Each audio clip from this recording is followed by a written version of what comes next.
That wasn't a proposal. The Duke leaned in. The Vicar disagrees. The frog leaped from the soup tureen at precisely the wrong moment. Evangeline Blackwood had managed, through a combination of swift reflexes and sheer determination, to contain the previous 7 amphibian escapees to the kitchen. She had cornered 3 behind the flour barrel, scooped 2 from the milk pail before they could contaminate the morning's delivery, and personally wrestled the largest specimen from beneath her youngest brother's bed, where it had been croaking with sufficient volume to wake the dead. But the 8th frog, this final, wretched, surprisingly athletic frog, had eluded her entirely.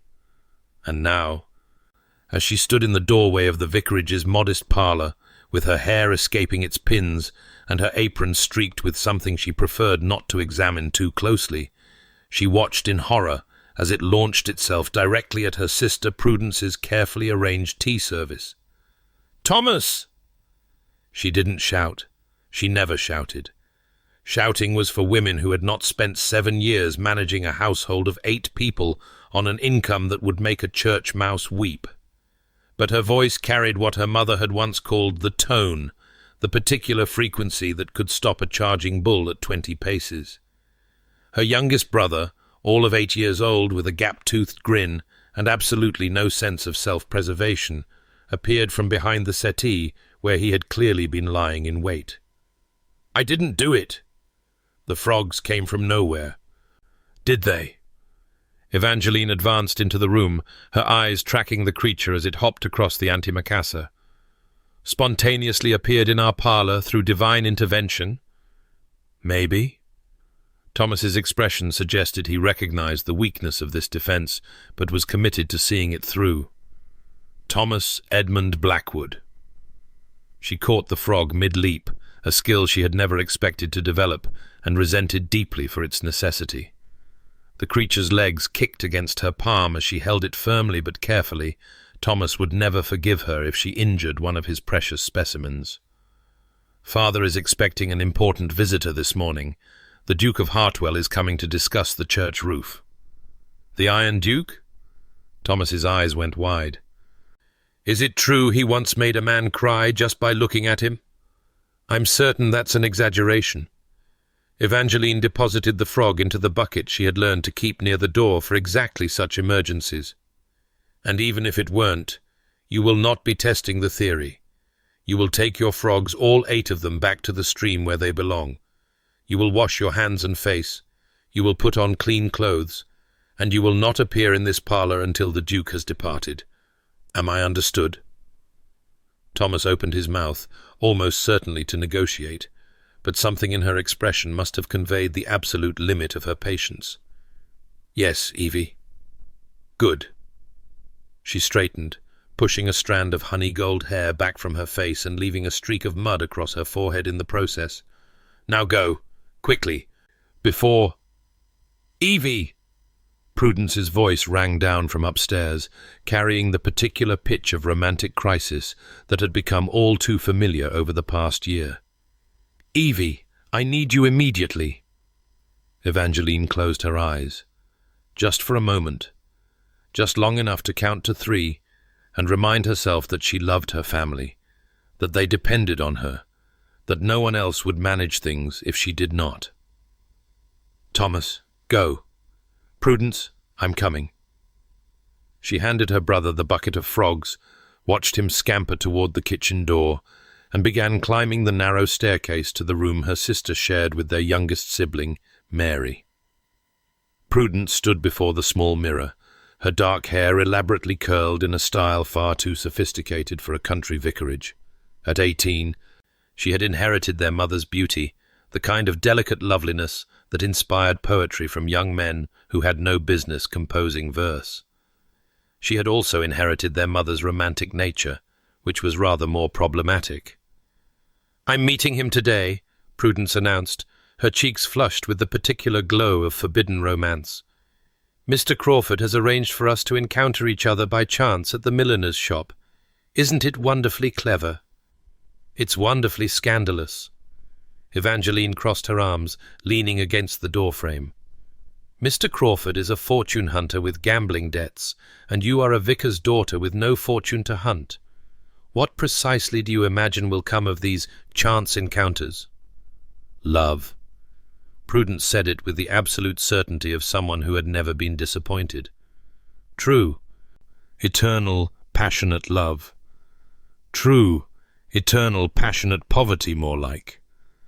Evangeline softened her tone at her sister's wounded expression. Prue, I'm not trying to crush your dreams. But Mr. Crawford has nothing to offer you except pretty words and empty pockets. You deserve more than that. Perhaps I don't want more. Perhaps I want passion. Prudence turned from the mirror, her eyes bright with the defiance of youth. Perhaps I don't want to end up like... She stopped, but the words hung between them anyway, unspoken, but perfectly clear. Like you. Evangeline felt the familiar ache beneath her breastbone, the one she had learned to ignore so thoroughly that she sometimes forgot it was there at all. Perhaps you don't want to end up unmarried at 24, managing your father's household with no prospects and no complaints. She kept her voice light, almost succeeded in meaning it. I can understand the horror. Evie, I didn't mean... The Duke is arriving within the hour, and I have mud on my face and frog water on my apron. Evangeline straightened, her practical nature reasserting itself like armor sliding into place. We can discuss your romantic future later. For now, I need you to watch Thomas and ensure he doesn't release anything else into the house. And Prudence? She waited until her sister met her eyes. Don't go to the milliner's, please. Not today. She didn't wait for an answer. Prudence's choices were her own to make, and Evangeline had learned years ago that she couldn't protect everyone from themselves, no matter how desperately she tried. In her own small room, little more than a closet really, but private, which was worth more than space, she washed her face and hands, repinned her hair into something approaching respectability, and changed into her second-best dress. She owned 3, one for Sundays, one for receiving visitors, and one for everything else. The visiting dress was a sensible grey muslin that brought out the brown of her eyes, while proclaiming absolutely nothing about its wearer, except that she was presentable and knew her place, which was precisely what she wanted the Duke of Hartwell to see. A sensible woman, a practical woman, a woman who could speak intelligently about roof repairs and parish needs without expecting anything beyond polite acknowledgement. She had heard the rumours about him, of course. The Iron Duke, they called him, and not because of any military connection. Sebastian Ashworth, 7th Duke of Hartwell, had inherited his title 7 years ago under tragic circumstances that polite society discussed in whispers. His father's sudden death. His older brother's duel 6 months later fought, people said, over a woman who had played them against each other. The brother had died on the field, and the younger son had become Duke overnight. Since then, he had become legendary for his coldness. He attended Parliament, but never spoke. He fulfilled his social obligations, but never smiled. He had rejected every eligible woman in England with such thorough indifference that mothers had stopped pushing their daughters toward him entirely. The Ice Duke, some called him now, a man carved from frozen stone, incapable of warmth. Evangeline had no interest in thawing frozen dukes. She had a church roof to save, younger siblings to raise, and a parish to manage, while her father buried himself in theological texts and forgot that his family needed to eat. What she needed from the Duke of Hartwell was his patronage, his money, and his signature on the repair orders. What she absolutely did not need was for him to notice her at all. The Duke's carriage arrived at precisely 11 o'clock, because of course a man like that would be pathologically punctual. Evangeline watched from the parlour window as a vehicle emerged that probably cost more than her family's entire annual income. Matched black horses, gleaming brass fittings, a liveried driver who looked like he could crush stones with his disapproving stare. And then the Duke himself emerged, He was tall. That was her first thought, taller than she'd expected, broad-shouldered in a way that his perfectly tailored coat couldn't quite conceal. Dark hair, she noted, with unexpected threads of silver at the temples, despite the fact that he couldn't be much past 30. And his face. His face was handsome, objectively speaking. Strong jaw, straight nose, aristocratic cheekbones that spoke of centuries of careful breeding. But there was something closed about it, something shuttered, as if the features themselves had been arranged into a permanent expression of distant assessment. His eyes, even from this distance, looked cold. Evangeline stepped back from the window and smoothed her skirts. Her father was already in his study, had been there since dawn, surrounded by the ancient texts he loved more than practicality. She would need to fetch him. But when she knocked on the study door, she found him already rising from his desk, his kind face creased with the particular expression he wore when forced to engage with the material world. "Is he here, then? The Duke?" Reverend Blackwood fumbled with his spectacles, nearly knocking over an inkwell in the process. "Dreadful business, these patronage negotiations.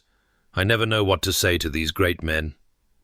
"You might try discussing the repair estimates," Evangeline suggested gently, steering him toward the door. "The ones we spent 3 weeks preparing, the ones that detail exactly what the church needs and what it will cost." Yes, of course." Her father patted his pockets vaguely. "Where did I put those papers?" "On your desk, under Aquinas." "Ah."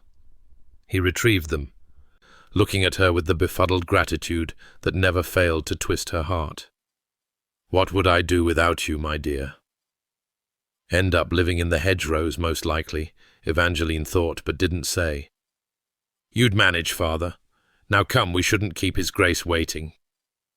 The Duke was standing in their modest entryway when they descended, having been admitted by their single elderly servant, who looked appropriately terrified by the prospect of such an elevated visitor. He seemed even taller inside the house, his dark coat and immaculate cravat a stark contrast to their faded wallpaper and worn carpeting. His eyes swept the entryway with an expression that revealed absolutely nothing. Not disdain, not curiosity, not anything at all. It was as if he had simply catalogued the space and found it neither worthy of approval nor significant enough for criticism. Then his gaze landed on Evangeline, and for just a moment something flickered. Surprise, perhaps, that a woman had been present at all, or irritation that his business would be witnessed. The flicker vanished so quickly she might have imagined it. "Your Grace." Her father stepped forward, executing a bow that was sincere if not particularly graceful. "Welcome to our home. I am Reverend Blackwood, and this is my eldest daughter, Miss Evangeline Blackwood. She assists me with parish matters." "Reverend." The Duke's voice was like his face, controlled, giving nothing away. He inclined his head a precise degree that acknowledged the introduction, while communicating clearly that further pleasantries would be unwelcome. "I received your letters regarding the church roof. Shall we discuss the matter?" No greeting for her, Evangeline noted, not even the courtesy of eye contact. She was dismissed as thoroughly as the faded wallpaper, catalogued and set aside. She should have been relieved. Wasn't this what she wanted? To be invisible? To manage things from the background? To avoid the notice of aristocrats who had nothing to offer her but condescension? And yet, something hot flickered in her chest, not quite anger, but its near cousin. Pride, perhaps.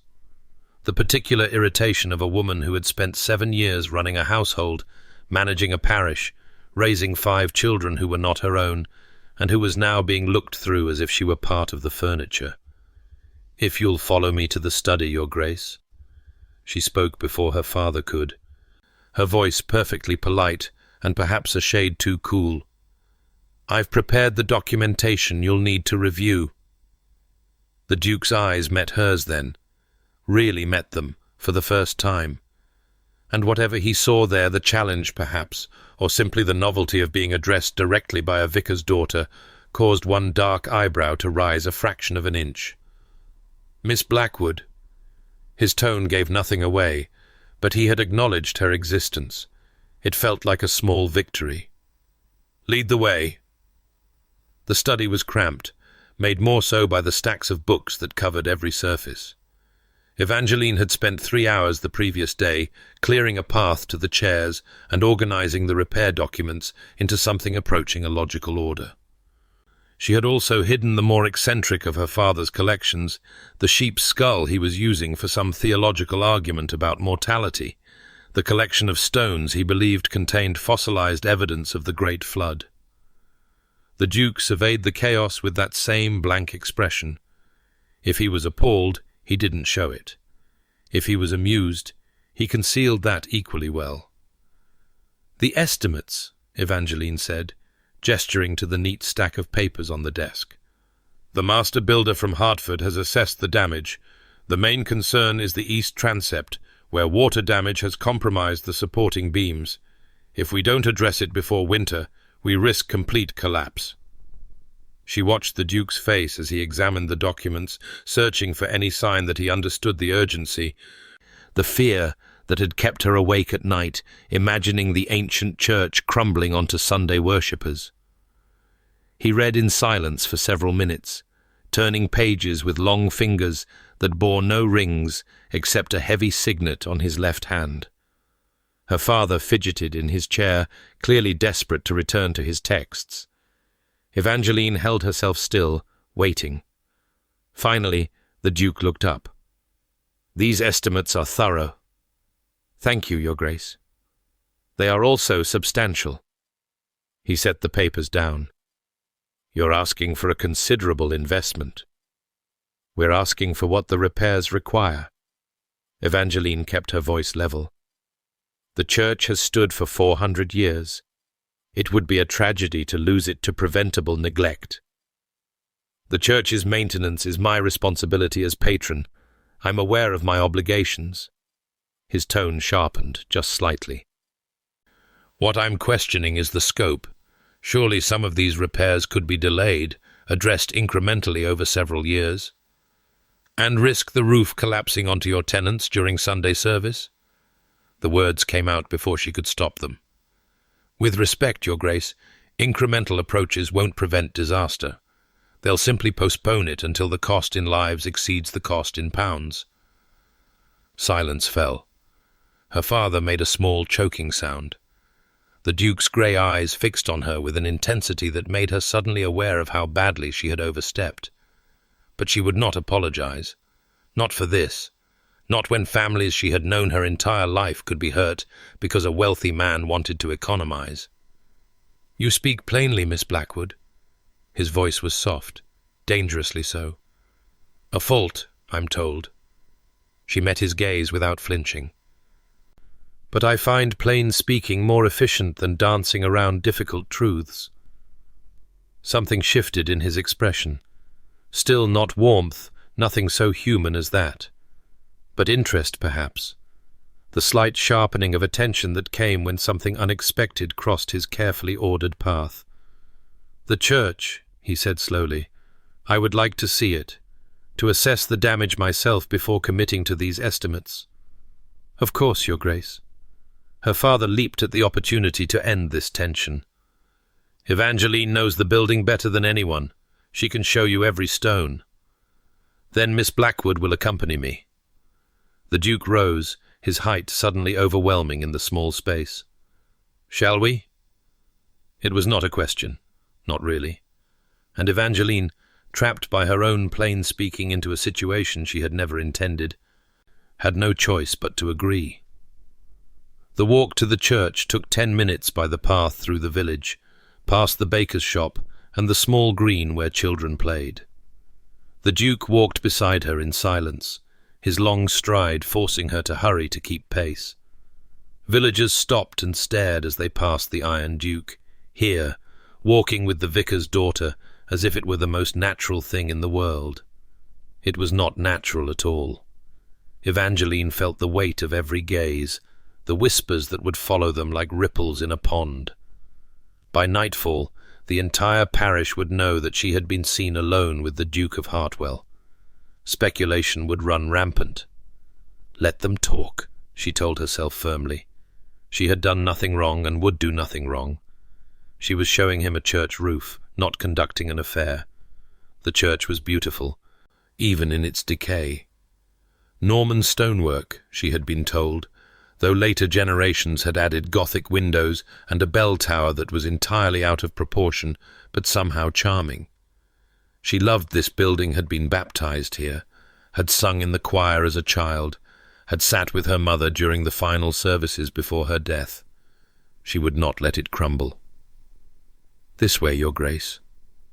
She led him through the heavy wooden doors into the cool dimness of the nave. Light filtered through stained glass, casting coloured shadows across stone floors worn smooth by centuries of feet.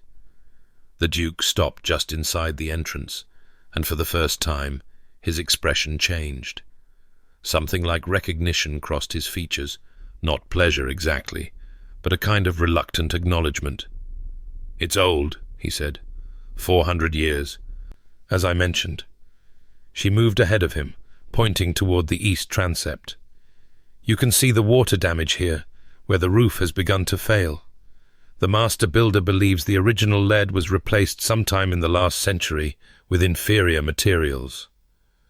She took him through the building methodically, showing him every crack, every stain, every structural concern the builder had identified.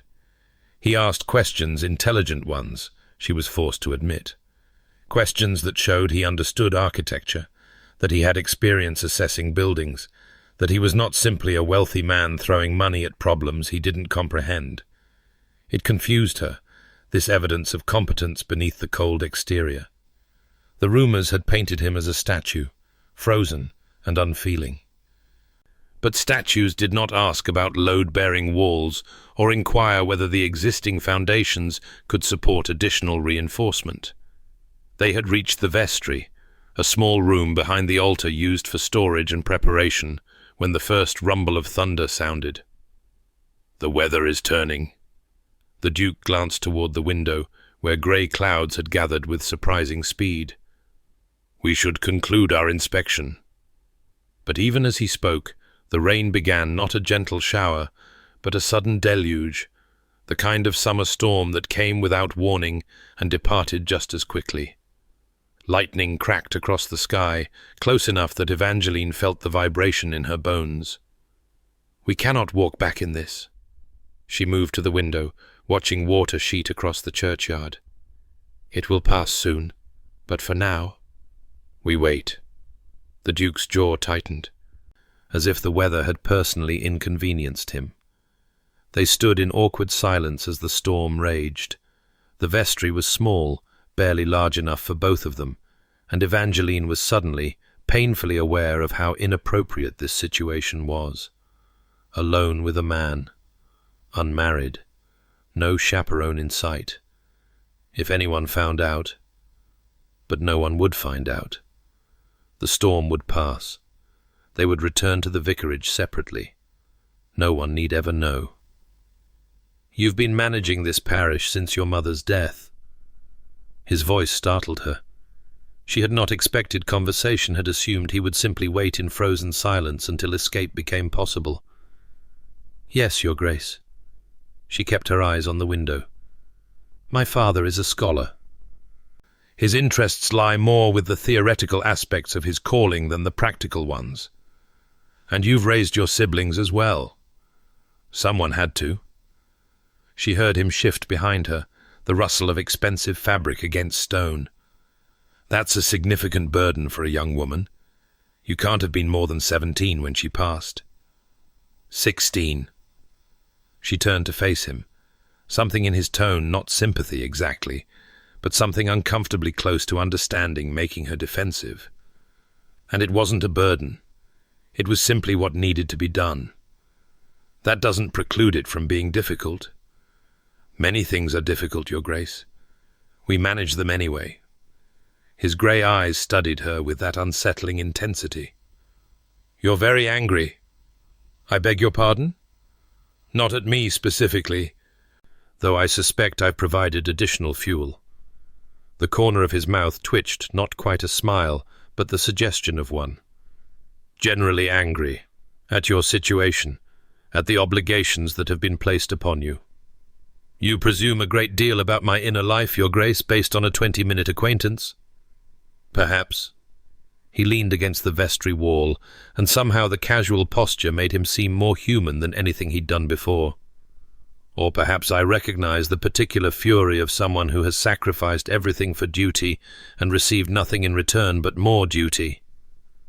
The accuracy of it hit her like a physical blow. She felt exposed, stripped bare by observation she had not invited and could not deny. "Why are you saying this?" Her voice came out sharper than she intended.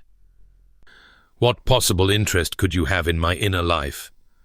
"None whatsoever." But he said it strangely, as if the words surprised even him. "It was merely an observation. Forget I spoke." He turned toward the window, presenting her with his profile, that strong jaw, those silver-threaded temples, the rigid line of his shoulders. And Evangeline, who had spent 7 years perfecting the art of reading people, saw something she had not expected to find. He was lonely. Not sad, precisely. Not even unhappy in any way he would acknowledge. But lonely in that bone-deep way that came from years of holding everyone at a distance, of building walls so high that no one could ever scale them. She recognized it because she built walls of her own, different materials, different architecture, but the same essential purpose: keep people out. Keep your heart safe, need no one, and you cannot be disappointed when no one appears. "Why do you never smile?" The question escaped before she could stop it. His head turned, those grey eyes meeting hers with something like shock. "What?" "The village calls you the Iron Duke. They say you once made a man cry simply by looking at him. They say you've never smiled in your life." She should stop. She should absolutely stop. But some demon had possessed her tongue. "But you're not iron. You're just careful. Extremely, relentlessly careful. What are you so afraid of?" Silence stretched between them, broken only by the thunder and rain. She had gone too far. She had absolutely gone too far. This was a duke, not some parishioner she could question about their spiritual struggles. He could destroy her family with a word, withdraw his patronage, leave the church to crumble. And she had asked him what he was afraid of. "Miss Blackwood," his voice was quiet, controlled, "you are perhaps the most astonishing woman I have ever encountered." Is that a compliment or a condemnation? I genuinely don't know. He held her gaze, and something crackled between them. Not warmth, not yet, but the possibility of warmth. The first suggestion that fire might exist beneath all that ice. "No one speaks to me as you do. Perhaps that's the problem." She lifted her chin. "Perhaps if more people spoke to you plainly, you wouldn't be quite so frozen. Or perhaps I would destroy them for their impertinence. Perhaps." She didn't look away. "But you haven't destroyed me yet." The thunder cracked again, impossibly loud. And then there was a sound that was not thunder, a groaning, splintering crash from the main church that shook the vestry walls. "The roof!" Evangeline didn't think, simply moved, wrenching open the vestry door and running toward the nave. What she found stopped her cold. A section of the east transept had collapsed exactly where she had warned it would, bringing down centuries of stone and timber in a pile of rubble that blocked the main entrance completely. Rain poured through the gaping hole overhead, drenching the pews beneath, and dust still swirled in the air from the violence of the fall. "The door!" She ran to it, tried to push through the debris, but the stones were too heavy, too densely packed. "We have to—" "Miss Blackwood." The Duke's hand closed around her arm, pulling her back. "Stop. You'll hurt yourself. We're trapped. The reality hit her with the force of the falling roof. The only other exit is through the bell tower, and that staircase hasn't been safe for 20 years. She turned to face him, and in the grey light filtering through the broken roof, she saw something new in his expression. Not panic, a man like this probably didn't experience panic, but a kind of grim resignation. "Then we wait," he said. "Someone will come looking eventually." Eventually. She looked around the ruined church, at the rain still pouring through the collapsed roof, at the growing darkness as the storm swallowed what remained of the afternoon light. "Your Grace, it's getting dark. If no one realizes we're here. Your father knows where you went. My father knows I went to the church. He does not know the roof has collapsed. He will assume I'm waiting out the storm somewhere sensible." She heard the edge in her own voice and fought to control it. "He won't worry until well after nightfall, and by then, she would have spent hours alone with an unmarried man. In a church, certainly, but alone nonetheless. Her reputation would be shredded beyond repair." "Ah!" The Duke released her arm, stepping back with an expression that suggested he had only now considered the social implications. "That is problematic. That's one word for it." They stared at each other across the ruined nave, the rain drumming overhead and the last light fading from the sky. And Evangeline, who had spent 7 years managing crises with competence and calm, felt something she had not allowed herself in all that time. Fear. Not of the Duke. Despite his reputation, despite his coldness, she did not believe he would harm her. But fear of what would happen when they were discovered, because they would be discovered, eventually. Fear of the whispers, the scandal, the damage to her family's already precarious position. Fear that everything she had worked for was about to crumble, just like the roof. "We should return to the vestry." The Duke's voice was steady, practical. "It's more sheltered there, and warmer. There's no point standing in the rain." He was right. Of course he was right. Practical solutions to practical problems, the only thing she knew how to offer. She followed him back to the small room, watching as he shrugged out of his ruined coat and laid it across a trunk to dry. His waistcoat was impeccable, of course, because the Duke of Hartwell would never be anything less than perfectly put together. But there was mud on his boots and dust on his shoulders, and he looked for just a moment almost human. "The damage is worse than your estimates suggested," he said, settling onto a wooden chair as if it were a throne. "The damage is exactly what I told you it would be." She remained standing, too agitated to sit. "If we had begun repairs months ago, when I first wrote to your steward—" "My steward did not forward those letters." His voice was flat. "I have only just learned of them. He has been removed from his position." "Oh." That took some of the wind from her sails. "I assumed you knew, that you were simply being cold, indifferent, heartless." He almost smiled. "I'm certainly all of those things, Miss Blackwood, but not about my responsibilities. When I inherited, I made certain commitments. I may fulfill them without enthusiasm, but I fulfill them nonetheless." "Why without enthusiasm?" She sat on the opposite chair, drawn despite herself into conversation.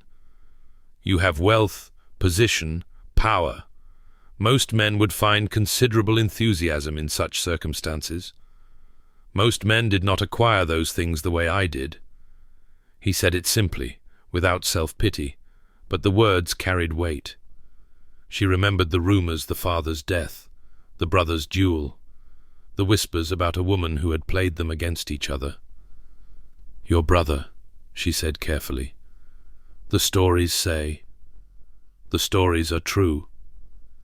He looked at her directly, and in the fading light, his grey eyes seemed almost silver. "My brother fell in love with a woman who encouraged his attention while secretly cultivating mine. She wanted a duke, you see, and wasn't particular about which son provided the title. When my father died unexpectedly, the inheritance was suddenly in question. My brother held the title, but I had always been closer to our father, and she miscalculated. She told my brother I had been pursuing her. She told me he had been forcing his attention on her. We both believed her. Evangeline felt cold settle in her stomach. The duel was over her honor, which didn't exist. His voice was steady, almost frighteningly so. My brother challenged me. I refused. I couldn't fight him, couldn't risk killing him. So he found another man to take my place, another man who had supposedly insulted her. The duel was clumsy. He died on the field, and she vanished the next morning, presumably in search of another title to pursue. The silence that followed was different from before, heavier, more complete. That wasn't your fault. She spoke quietly. The lies, the manipulation that was her doing, not yours. And yet. He looked at his hands, spread on his knees. My brother is dead. My father is dead.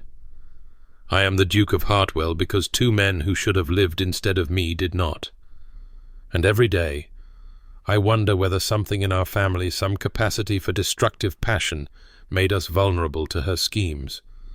Whether we would have destroyed each other eventually, with or without her help. That's absurd. His head snapped up. I beg your pardon? It's absurd. She leaned forward, urgency making her bold.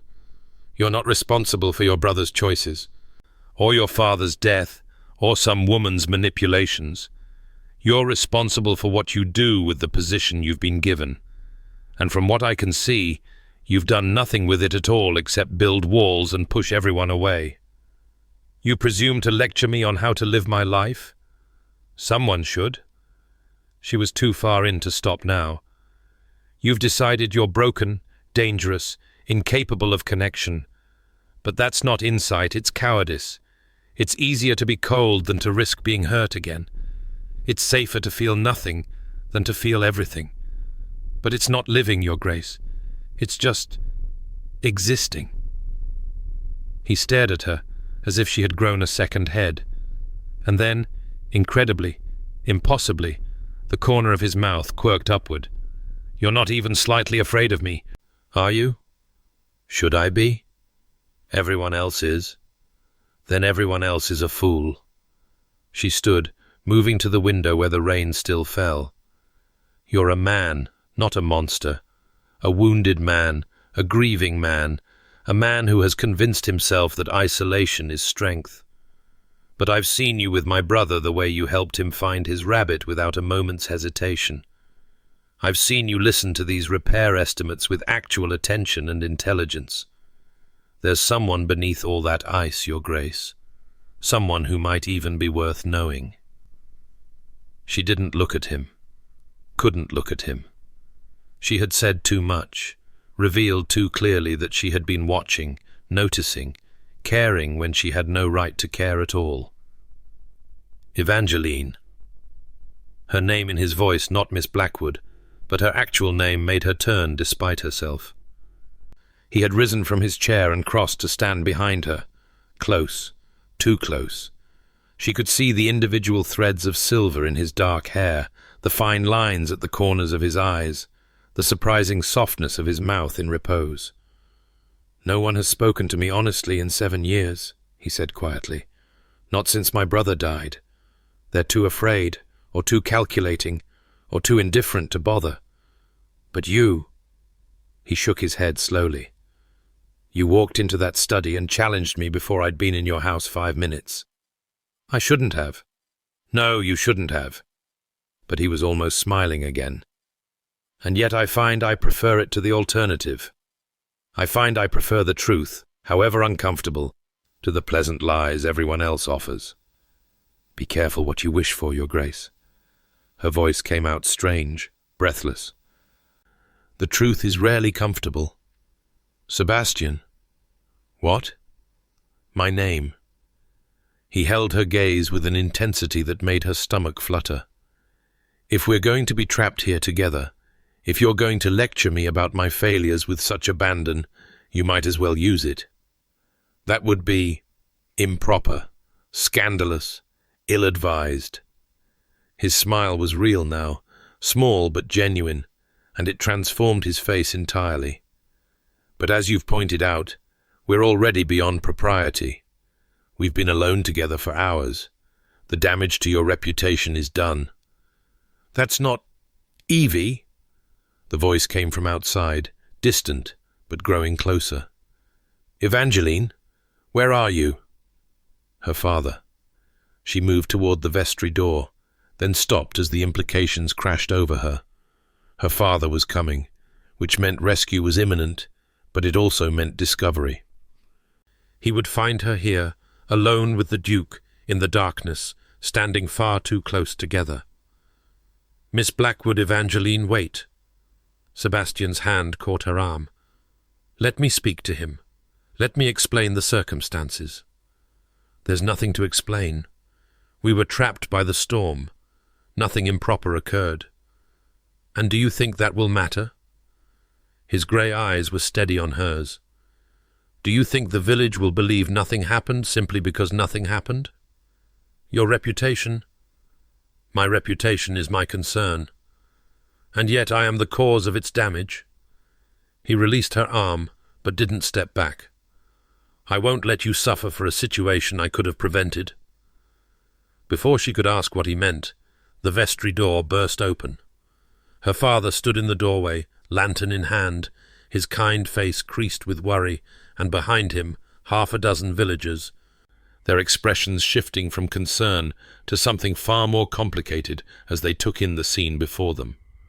The Duke and the Vicar's daughter, alone, in the darkness, standing close enough to touch. Papa!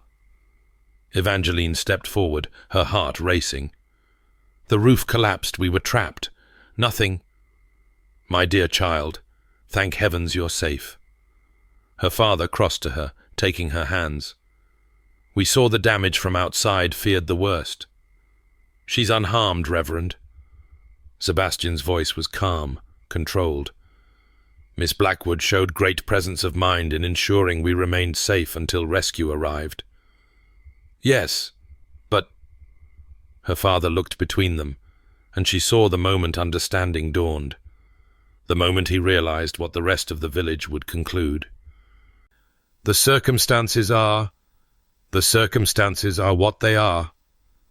One of the village women, Mrs. Potter, the baker's wife, a notorious gossip, edged closer, her eyes bright with scandalized delight. Ours alone, Reverend, in the dark, a young unmarried woman and a man of his reputation. There was no impropriety. Evangeline's voice came out sharper than she intended. We were trapped by circumstances beyond our control. The Duke behaved with complete propriety. That's as may be. Mrs. Potter's smile was poison wrapped in sweetness. But it's not what people will say, is it? It's not what they'll believe. The silence that followed was devastating.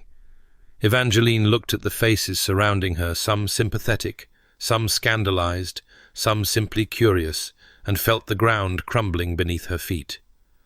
Papa, she turned to her father. Desperate. You know me. You know I would never... Of course, my dear, of course.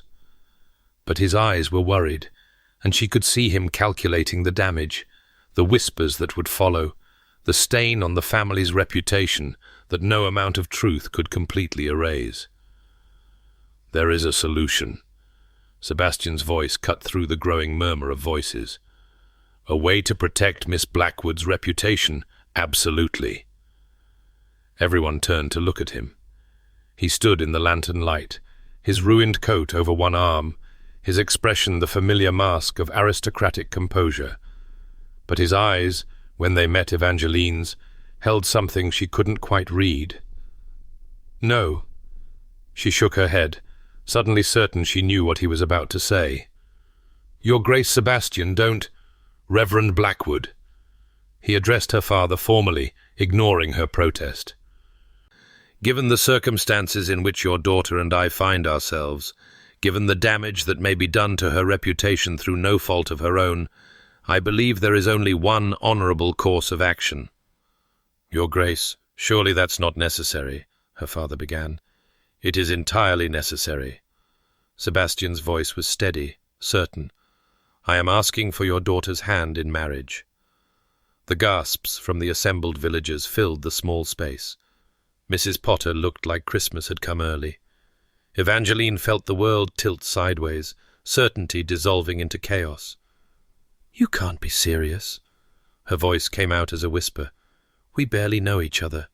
You don't even like me." "I like you better than anyone I've met in 7 years." He said it simply, as if stating an obvious fact. "You're honest, intelligent, and completely unafraid of telling me when I'm being a fool.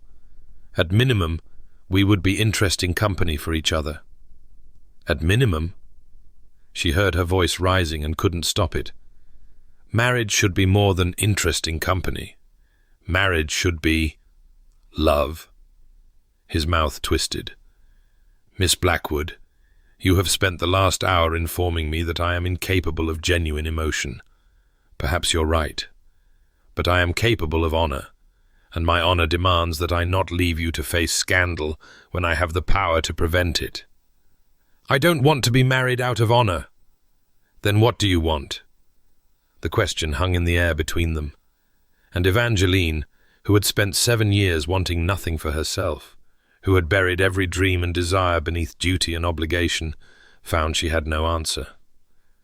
"That's what I thought." His voice softened, just slightly. "You've forgotten how to want things. You've been so busy managing everyone else's lives that you've stopped imagining anything for yourself. But I'm offering you something, Evangeline. A chance, a position, a future beyond this vicarage and its endless demands. You would never have to worry about money again. Your siblings would be provided for. Your father's parish would receive every repair it needs and more. You're trying to buy me. I'm trying to save you." He stepped closer, lowering his voice so only she could hear. "And perhaps, if I'm honest, I'm trying to save myself. You're the first person in 7 years who has looked at me and seen something other than a title or a threat. I don't know if that's enough to build a marriage on, but I know it's more than I expected to find." She stared at him, this cold, wounded, complicated man who had somehow become the center of her world in the span of a single afternoon. Nothing made sense. Everything had changed too fast. She needed time to think, time to understand, time to Evangeline. Her father's voice was gentle. "My dear, the Duke has made an honourable offer. Under the circumstances, I think. You think I should accept. I think you should consider it carefully." He took her hands again, his eyes kind. "You've given so much to this family. Perhaps it's time you took something for yourself. Marriage to a stranger isn't—" "I've known him for an hour," Sebastian interrupted, "and in that hour you've already seen more of me than most people do in years. Am I truly a stranger, Evangeline? Or am I simply someone you haven't decided whether to trust yet?" She had no answer. Her mind spun with arguments, objections, fears. But beneath it all, something stirred that she hadn't felt in years. Hope. Foolish, dangerous, irrational hope. "The banns would need to be read," her father said quietly. 3 Sundays, at minimum. I have a special license." Sebastian's voice was matter-of-fact. "I obtain one every year in case of need. The wedding could take place immediately." "Immediately?" Evangeline heard her voice crack. "You cannot be serious.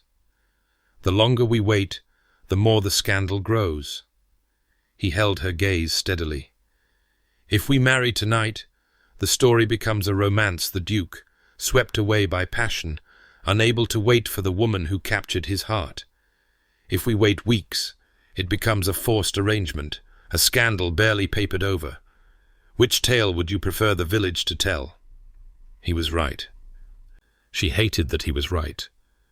Miss Blackwood? Mrs. Potter pushed forward, her expression a mixture of avid curiosity and false concern.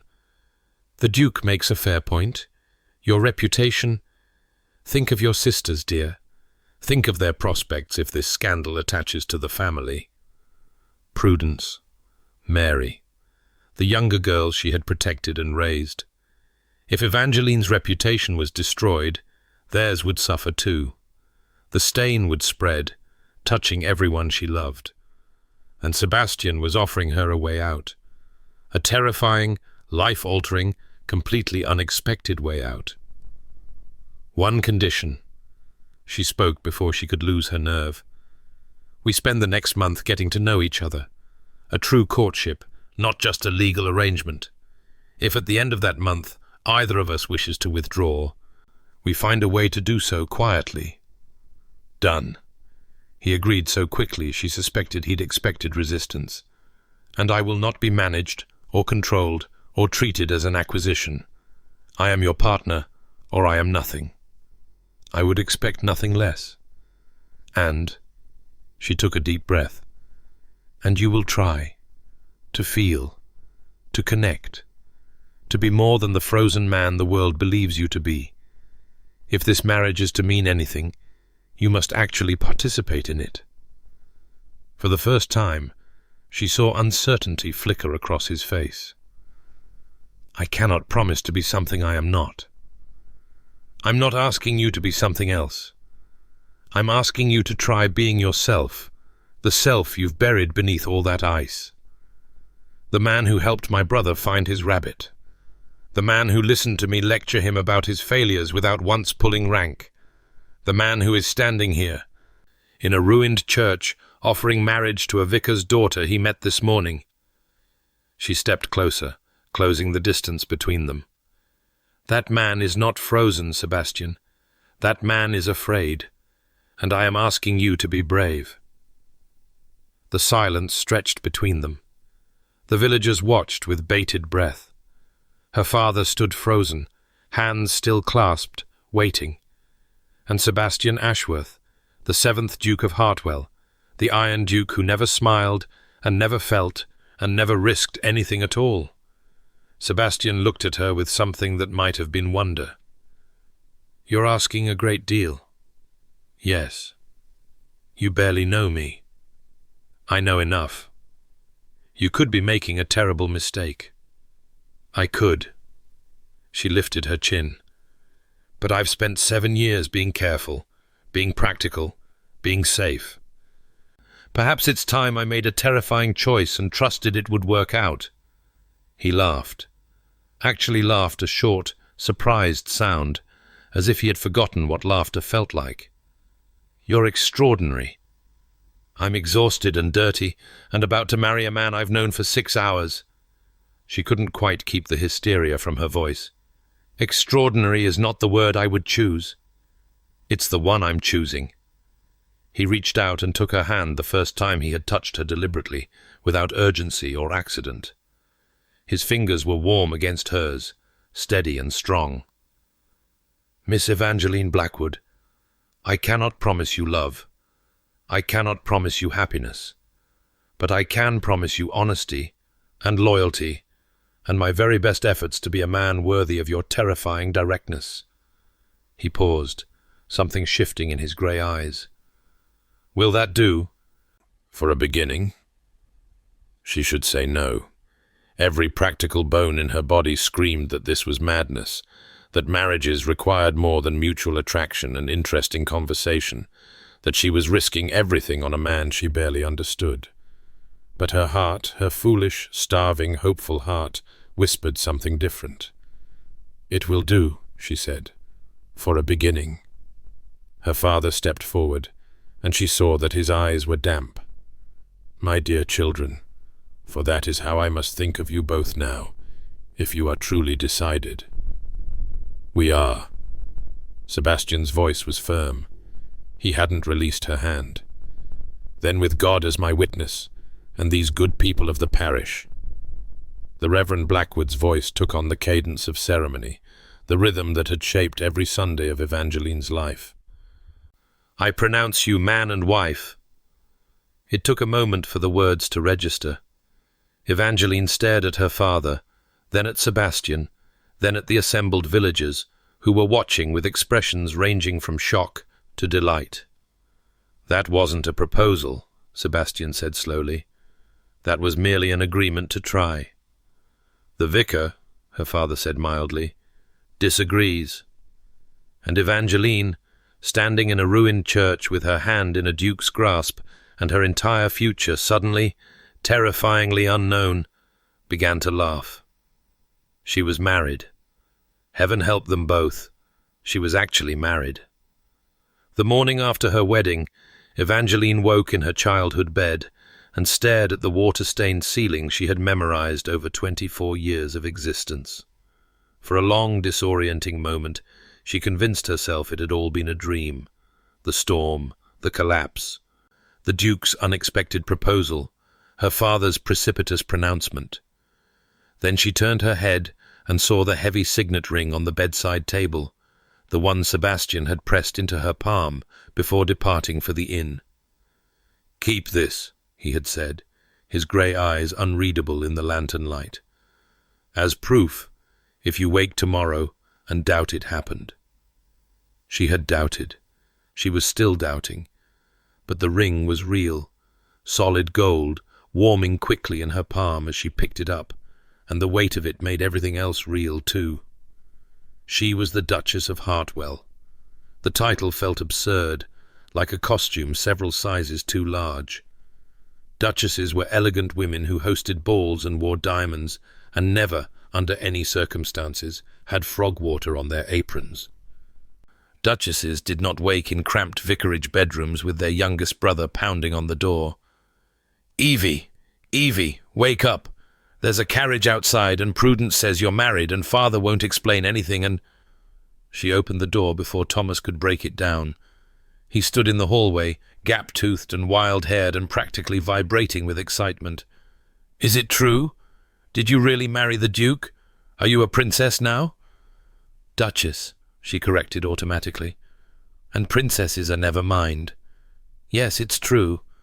I married the Duke." Thomas's eyes went impossibly wide.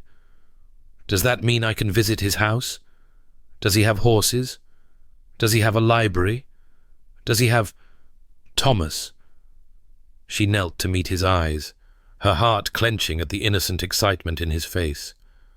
"I don't know what happens next. The Duke and I have an arrangement. We're going to spend time getting to know each other before we decide anything permanent." "But you're already married." "Yes, but how did one explain the complexities of adult relationships to an 8-year-old? Sometimes grown-ups need time to figure things out, even after they've made big decisions." Thomas considered this with the grave seriousness only children could muster. "Like when I decided I wanted a snake for a pet, but then I had to figure out where it would sleep and what it would eat." "Exactly like that." She smoothed his unruly hair. "Now go wash your face and put on clean clothes. We have a visitor coming, and I need you presentable." She dressed carefully, choosing the Sunday dress because it seemed appropriate for meeting one's husband on the first day of marriage. The grey muslin went back into the wardrobe, too plain for a duchess, though she suspected she would wear it again soon enough. Habits died hard, and she wasn't ready to become someone else entirely. The face in the small mirror looked the same as always, honey gold hair that refused to stay pinned, brown eyes that her mother had called warm, and she privately thought of as ordinary, a scattering of freckles across her nose that no amount of lemon juice had ever faded. Nothing about her appearance suggested Duchess. Nothing suggested she belonged anywhere near a man like Sebastian Ashworth. And yet, she remembered the way he had looked at her in the vestry, the surprise in his voice when he called her extraordinary. She remembered the warmth of his hand around hers, the unexpected sound of his laughter. Perhaps belonging was less about appearance than about something else entirely, something she hadn't yet learned to name. Sebastian arrived at precisely 10 o'clock, because of course he did. She watched from her window as his carriage pulled into the vicarage yard, as he emerged looking irritatingly perfect, despite what must have been an uncomfortable night at the village's only inn. His dark coat was immaculate, his cravat precisely tied, his expression revealing nothing of whatever thoughts churned beneath the surface. She went downstairs to meet him, passing Prudence on the landing. Her sister's face was a complicated mixture of romantic delight and sisterly concern. "He's very handsome," Prudence whispered. "In a terrifying sort of way." "He's not terrifying. He looks terrifying. Looks can be deceiving." Evangeline squeezed her sister's hand. "Trust me." The parlour felt too small with Sebastian in it, his height and presence overwhelming the modest space. He stood by the window where she had watched him arrive yesterday. Was it only yesterday? And turned when she entered. "Your Grace." She dropped into a curtsy, suddenly uncertain of the protocols. How did one greet a husband who was still essentially a stranger? "Sebastian," he corrected. "We agreed on that, I believe, and you should not curtsy to your own husband." "I should not do many things that I have nonetheless done in the past day." She straightened, meeting his eyes. "Married a man I barely know, for instance." "Regrets already?" "Questions." She moved to sit, gesturing for him to do the same. "We have much to discuss, your Sebastian. Practicalities that were rather overlooked in last night's excitement." He sat in the chair across from her, crossing one long leg over the other with unconscious elegance. "Ask your questions, then." "Where will I live?" "Hartwell Park, when the situation is resolved. For now, I thought it best if you remained here while I make arrangements. The house has been neglected in recent years. It requires preparation before a duchess can properly take residence." "I'm not particularly concerned with proper residence. I've lived in a vicarage all my life." "Nonetheless." His tone brooked no argument. "I will not bring my wife to a house that is not ready for her. Call it pride, if you like." She studied him, noting the tension in his jaw despite his casual posture. "What are you not telling me?" "A great many things, I expect. We've known each other barely a day." "Sebastian." He was silent for a long moment. Then, "The house holds memories. Difficult ones. I have not spent significant time there since my brother's death, preferring my London residence or my hunting lodge in Scotland. Returning is not simple. And you would need to return if your wife was in residence." "Yes." She absorbed this, adding it to the slowly accumulating picture of the man she had married. Wounded, yes. Avoiding pain, certainly. But also honest, at least about his limitations. "Then we take time," she said. "As we agreed. You make your arrangements. I settle my affairs here. My family will need to adjust, and I cannot simply abandon them without preparation." "Your family." He leaned forward slightly. "I meant what I said last night. They will be provided for, all of them. Your father's parish, your siblings' futures, whatever they need." "That's very generous." "It's practical. You cannot give me your full attention if you're worried about their welfare." "And you want my full attention?" Something flickered in his grey eyes. Heat, quickly suppressed. "I find myself wanting many things I did not expect, Miss Black Evangeline. Your attention chief among them." The air between them seemed to thicken. She remembered the moment in the vestry when he had stepped close enough to touch, the intensity of his gaze, the unexpected vulnerability beneath his careful words. He was attracted to her, that much was clear. But attraction was not love, and marriage required more than mere wanting. "We should establish some rules," she said, her voice steadier than she felt, "for this courtship period." "Rules?" His eyebrow rose. "You wish to impose regulations on our marriage?" Guidelines, then. Expectations. She folded her hands in her lap, a gesture of composure she did not quite feel.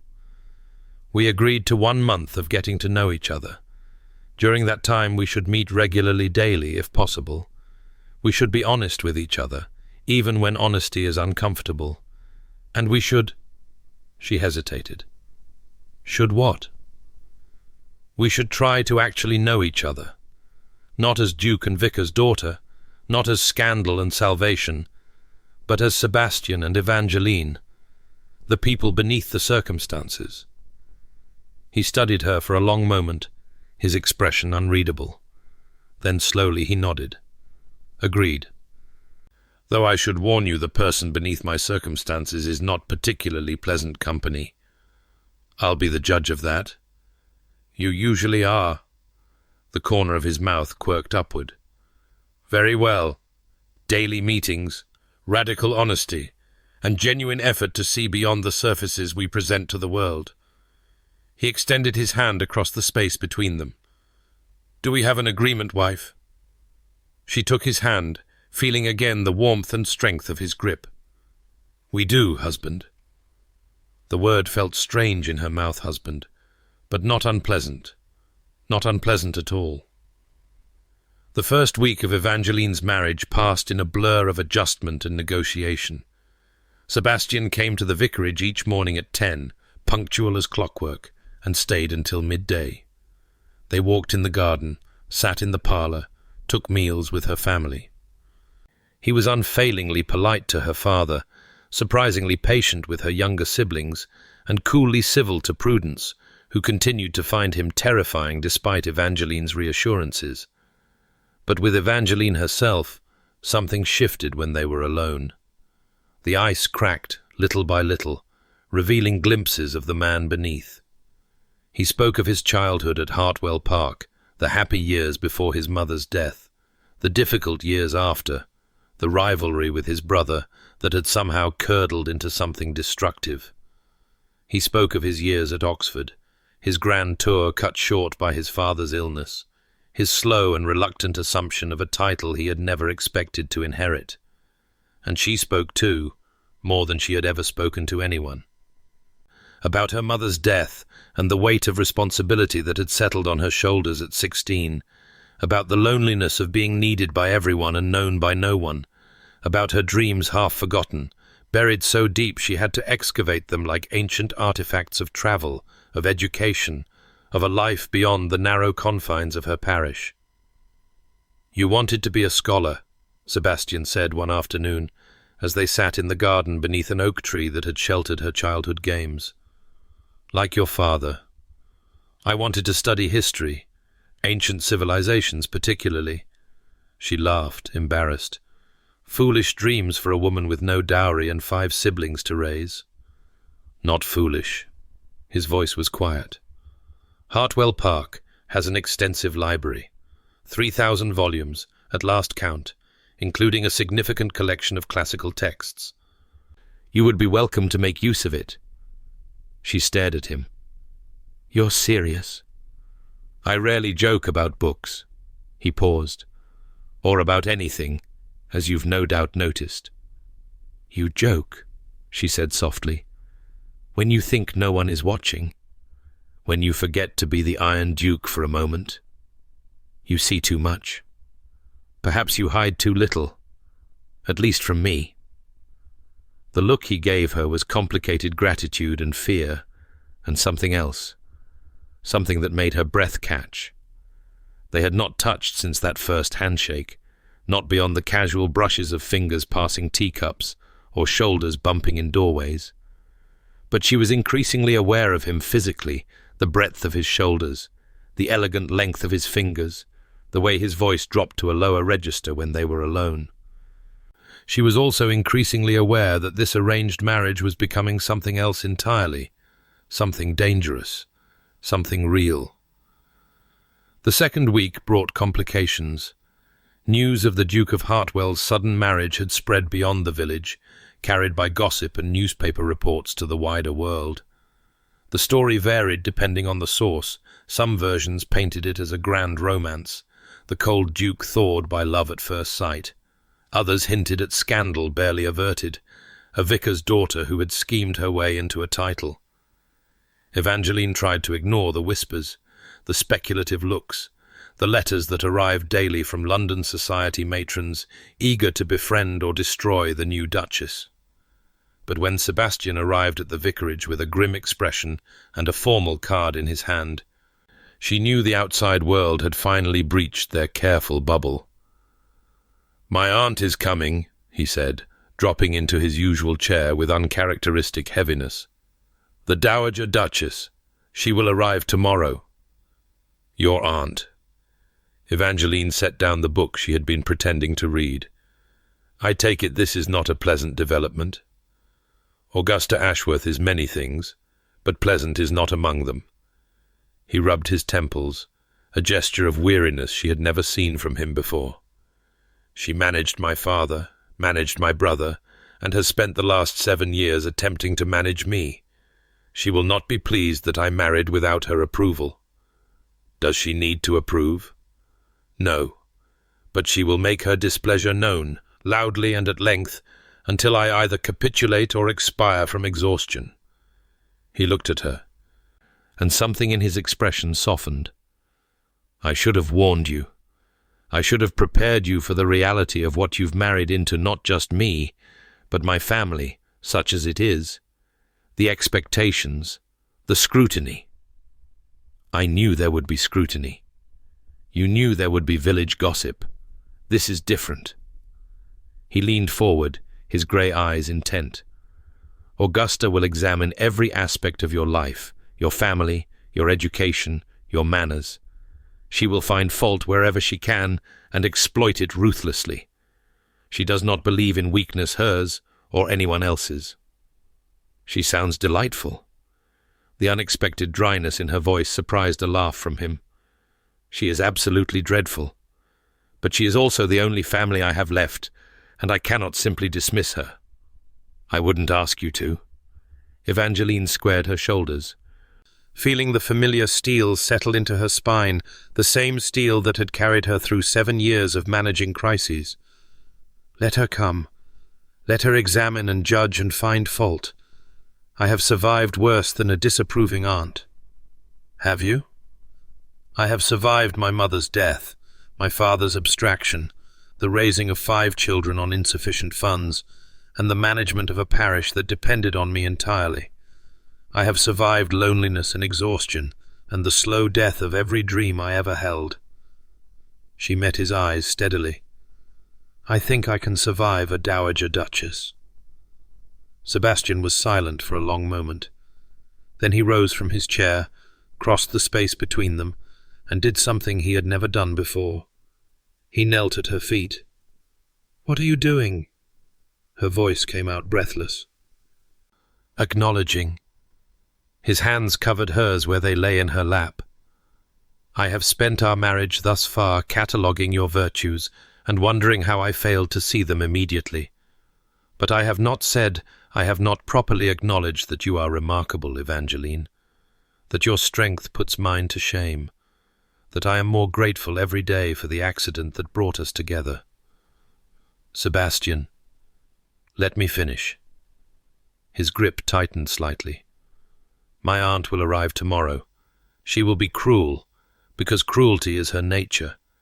She will say things designed to wound you, to make you doubt yourself, to make you regret this marriage. And I need you to know, before she arrives, that nothing she says will change my regard for you. Nothing she says will make me wish I had not married you. You are my wife, Evangeline. Whatever else happens, that will not change." She stared down at him, this proud, wounded, complicated man who knelt before her like a supplicant and felt something shift in her chest. A wall crumbling, a defense giving way. "I thought you couldn't promise me love," she whispered. "I can't." His voice was rough. "I don't know if I'm capable of it, if whatever broke in me when my brother died can ever be repaired. But I can promise you loyalty. I can promise you protection. And I can promise that I will try, Evangeline, every day, to be the husband you deserve." She freed one hand from his grip and touched his face, the first deliberate touch between them since their wedding. His skin was warm beneath her fingers, rough with the faint stubble of a man who had dressed in haste. "That's all I asked," she said, "that you try." He turned his head, pressing his lips to her palm, and she felt the kiss like a brand. Promise and possibility, and the first trembling edge of something neither of them was ready to name.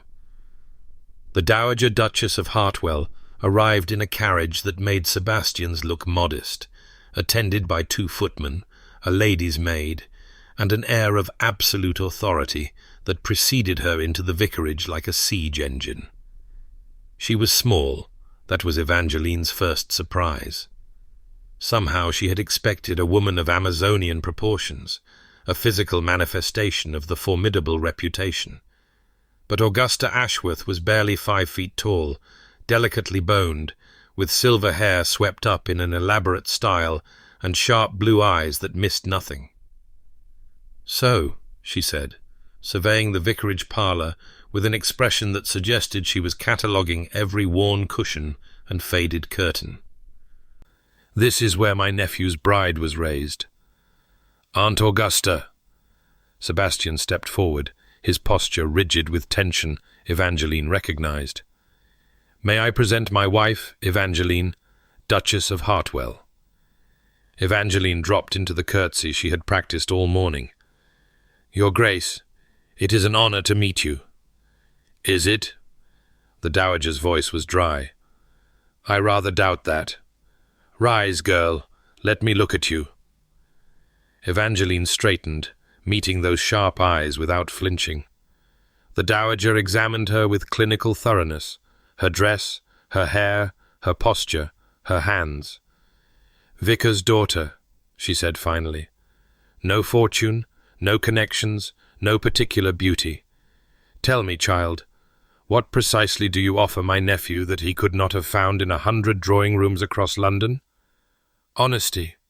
Evangeline kept her voice steady. "Directness. A willingness to tell him when he's being a fool." Silence fell.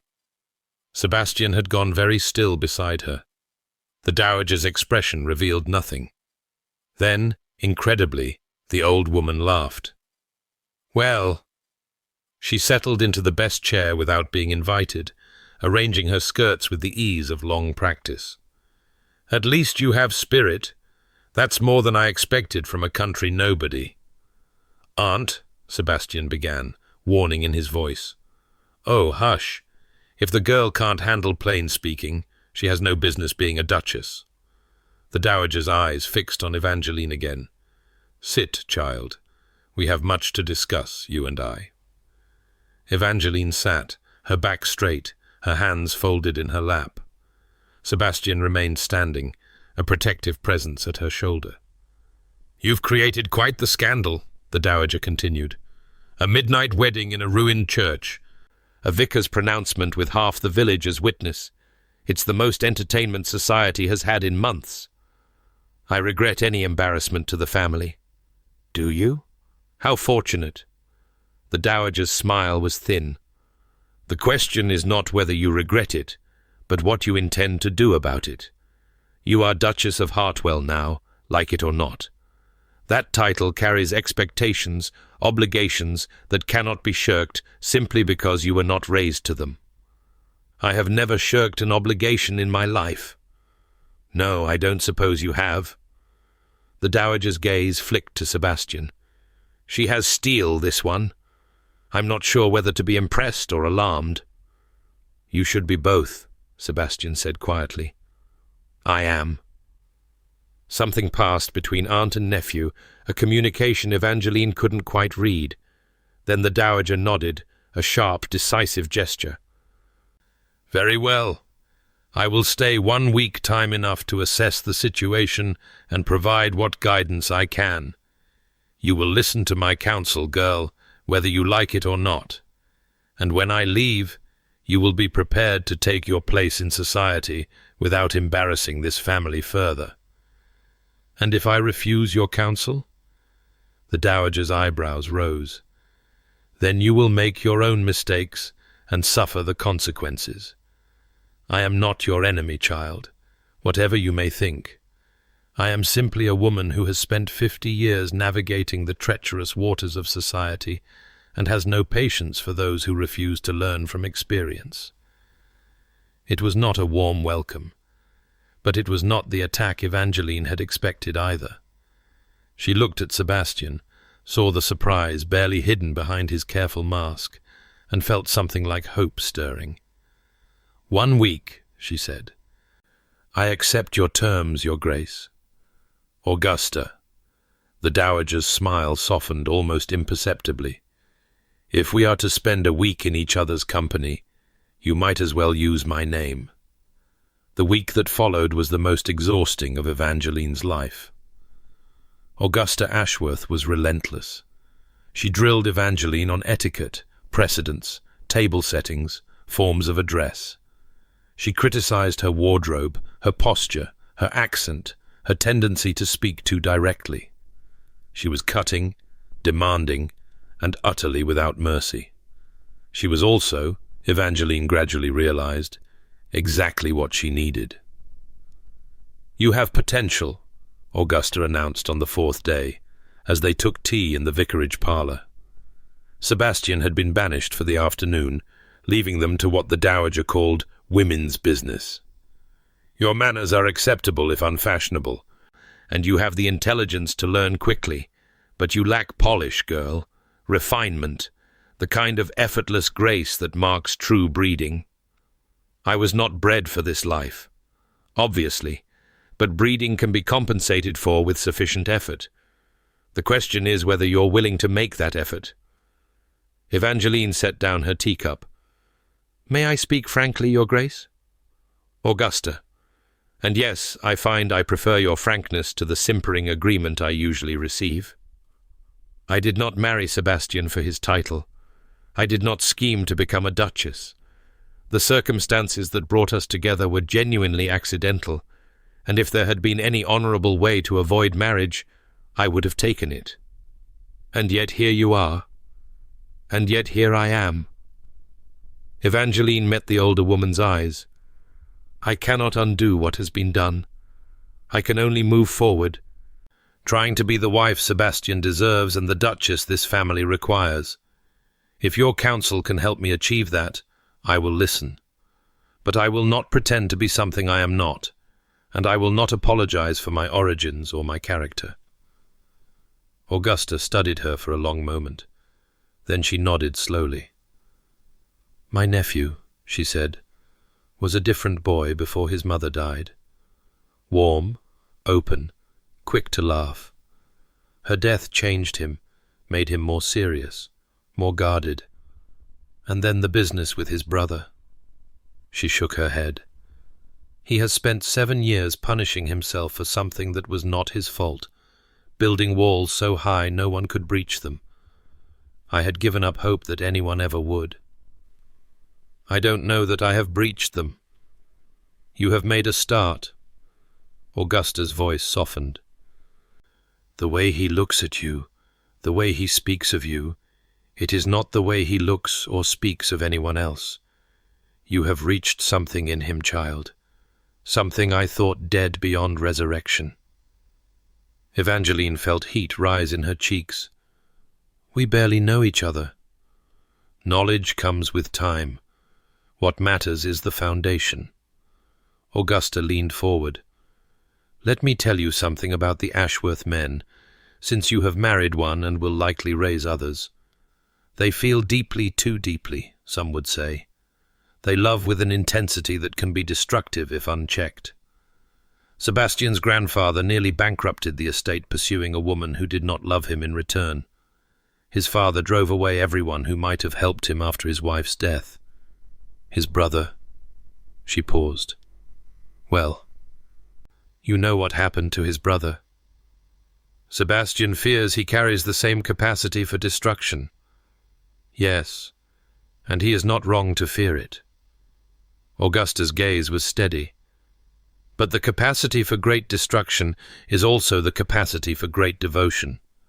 If Sebastian learns to love you, truly love you, he will be the most faithful, dedicated husband any woman could wish for. The question is whether you can survive the learning. What do you mean? I mean that he will fight it. Every step of the way, he will resist the very thing that could save him. He will push you away, find fault, create distance.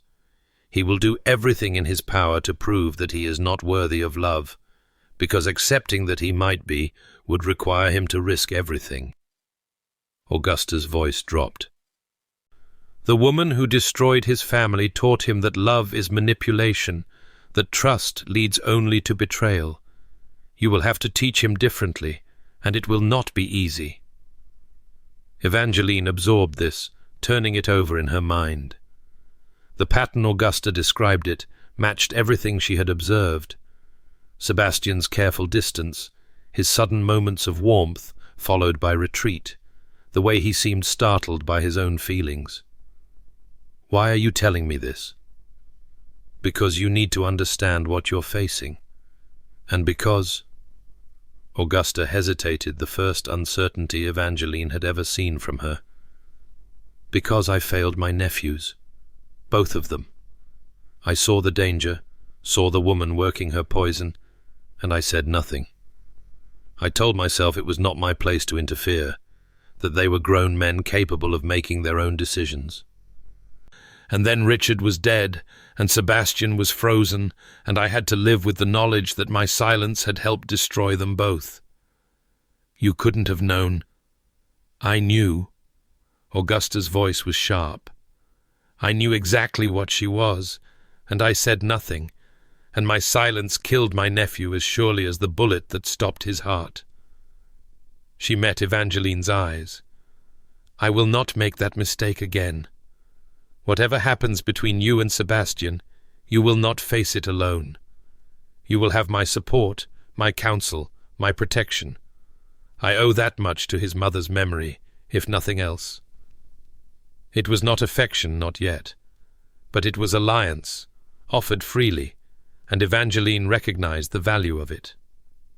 Thank you, she said quietly. Augusta waved a dismissive hand. Don't thank me yet. I intend to work you mercilessly for the remainder of this week.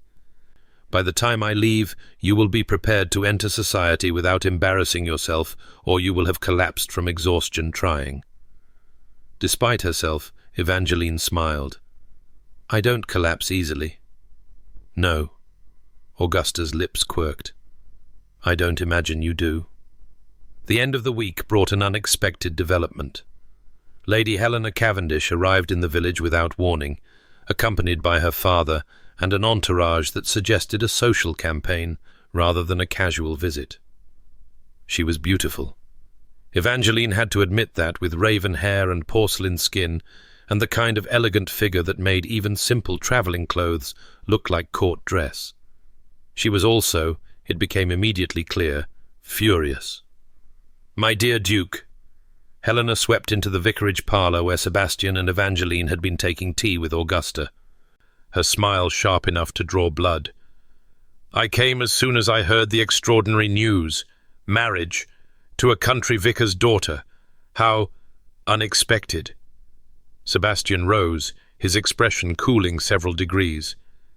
Lady Helena, I was not aware you were visiting the area. A happy coincidence. Her eyes swept over Evangeline with barely concealed contempt.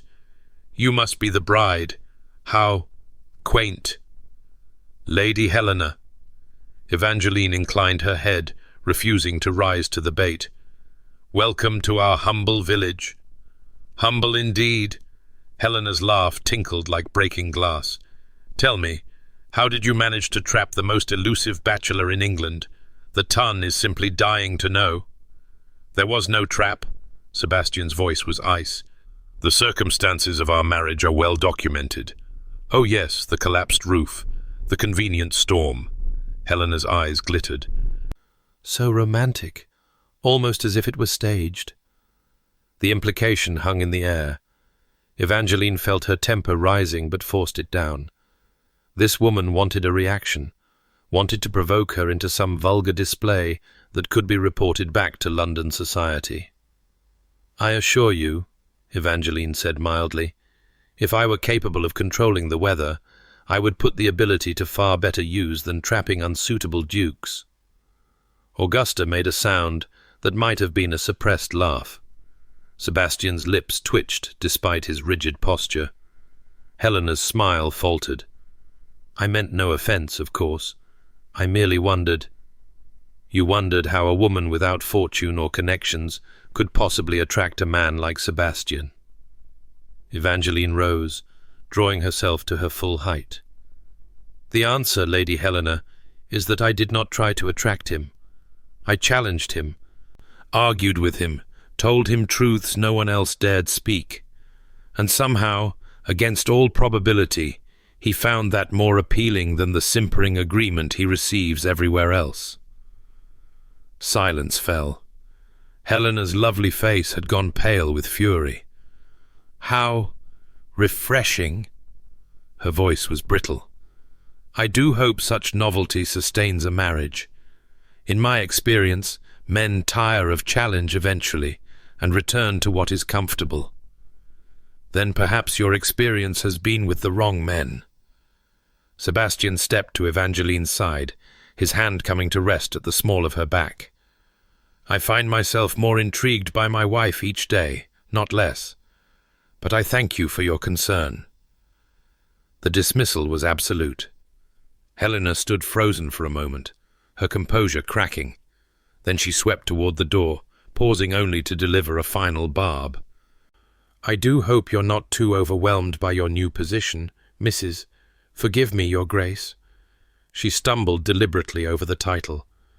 "Society can be terribly unforgiving of those who don't quite fit." The door closed behind her with more force than necessary. Augusta broke the silence first. "Well, that was entertaining. That was a declaration of war." Sebastian's hand remained at Evangeline's back, warm and steady. "Helena has never accepted rejection gracefully, and she has connections throughout London society. She will do everything in her power to make your life difficult. Then I will simply have to survive it." Evangeline turned to face him. "I am not afraid of her, Sebastian." "You should be." His grey eyes were worried. "She is clever, vindictive, and well-connected. She can destroy reputations with a whisper." "Then we give her nothing to whisper about." Augusta rose, brushing off her skirts. "From this moment forward, you will be the perfect Duchess, gracious, elegant, above reproach. You will give her no ammunition, no weakness to exploit.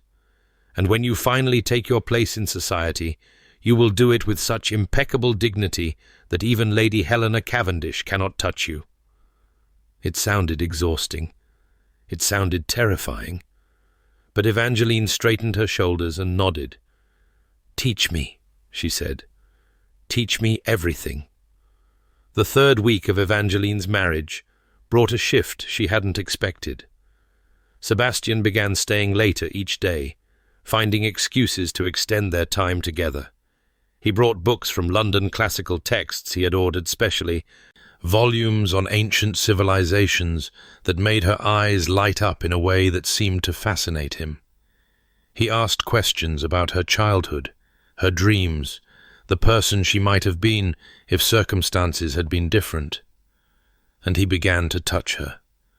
Small touches at first, his hand at her elbow as they walked, his fingers brushing hers as he passed a teacup.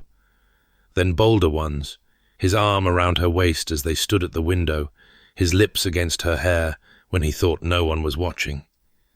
Each touch sent warmth spreading through her body, awakening something that had lain dormant for so long she had forgotten it existed.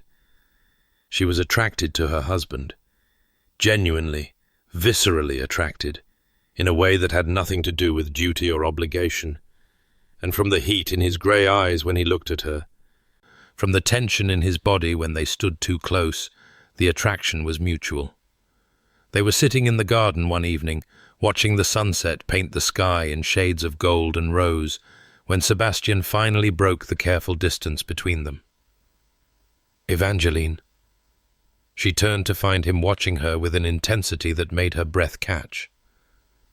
"We have been married 3 weeks," he said quietly, "and in that time, I have come to know you better than I have known anyone in years. Your kindness, your strength, your absolute refusal to let me hide from myself."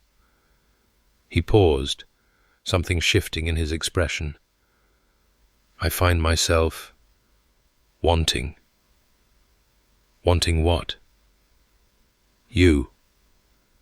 The word was rough, stripped bare. "I want you, Evangeline, not because honor demands it, not because propriety expects it, but because you have become necessary to me, in ways I do not fully understand and cannot seem to resist." Her heart was pounding. "Sebastian, I know we agreed to a month. I know there are still questions, still doubts." He reached out, his fingers tracing the line of her jaw with devastating gentleness. "But I am asking you now, will you be my wife in truth? Not an arrangement, not a convenience, but a real marriage, with all that entails." She should think about this. She should be sensible, practical, careful, all the things she had been her entire life. But looking into his eyes, those grey eyes that had thawed so beautifully over these weeks, she found she didn't want to be careful anymore. "Yes," she whispered. "Yes, Sebastian, I will." He kissed her then, and the world fell away. His lips were warm against hers, tentative at first, then growing bolder as she responded. One hand cupped her face while the other pulled her closer, and she felt the careful control he always maintained beginning to crack. This was not the Ice Duke who had arrived at her door 3 weeks ago. This was Sebastian, wounded and hopeful, and desperately wanting something he was terrified to need. When they finally broke apart, both breathing unsteadily, his forehead rested against hers. "I should go," he murmured, "before I do something that shocks your father. He's been expecting this for days. Prudence told him it was inevitable. Your sister is too romantic for her own good. Perhaps. But she wasn't wrong, was she?" Evangeline pulled back slightly, meeting his eyes. "This was always going to happen. From the moment you knelt in the mud to help Thomas find his rabbit. That rabbit." He laughed softly. "If someone had told me that a rabbit would change my life, then you wouldn't have believed them." She touched his face, marveling that she was allowed to do so. "None of this should have happened. None of it makes sense. And yet, here we are. Here we are." He kissed her again, softer this time, a promise rather than a question. Then he rose, pulling her to her feet. "Tomorrow," he said, "we will begin making arrangements for you to come to Hartwell Park. It's time I faced my ghosts, and time you saw what you've married into. I'm not afraid of ghosts. You should be." But he was smiling, that rare, genuine smile she had grown to treasure.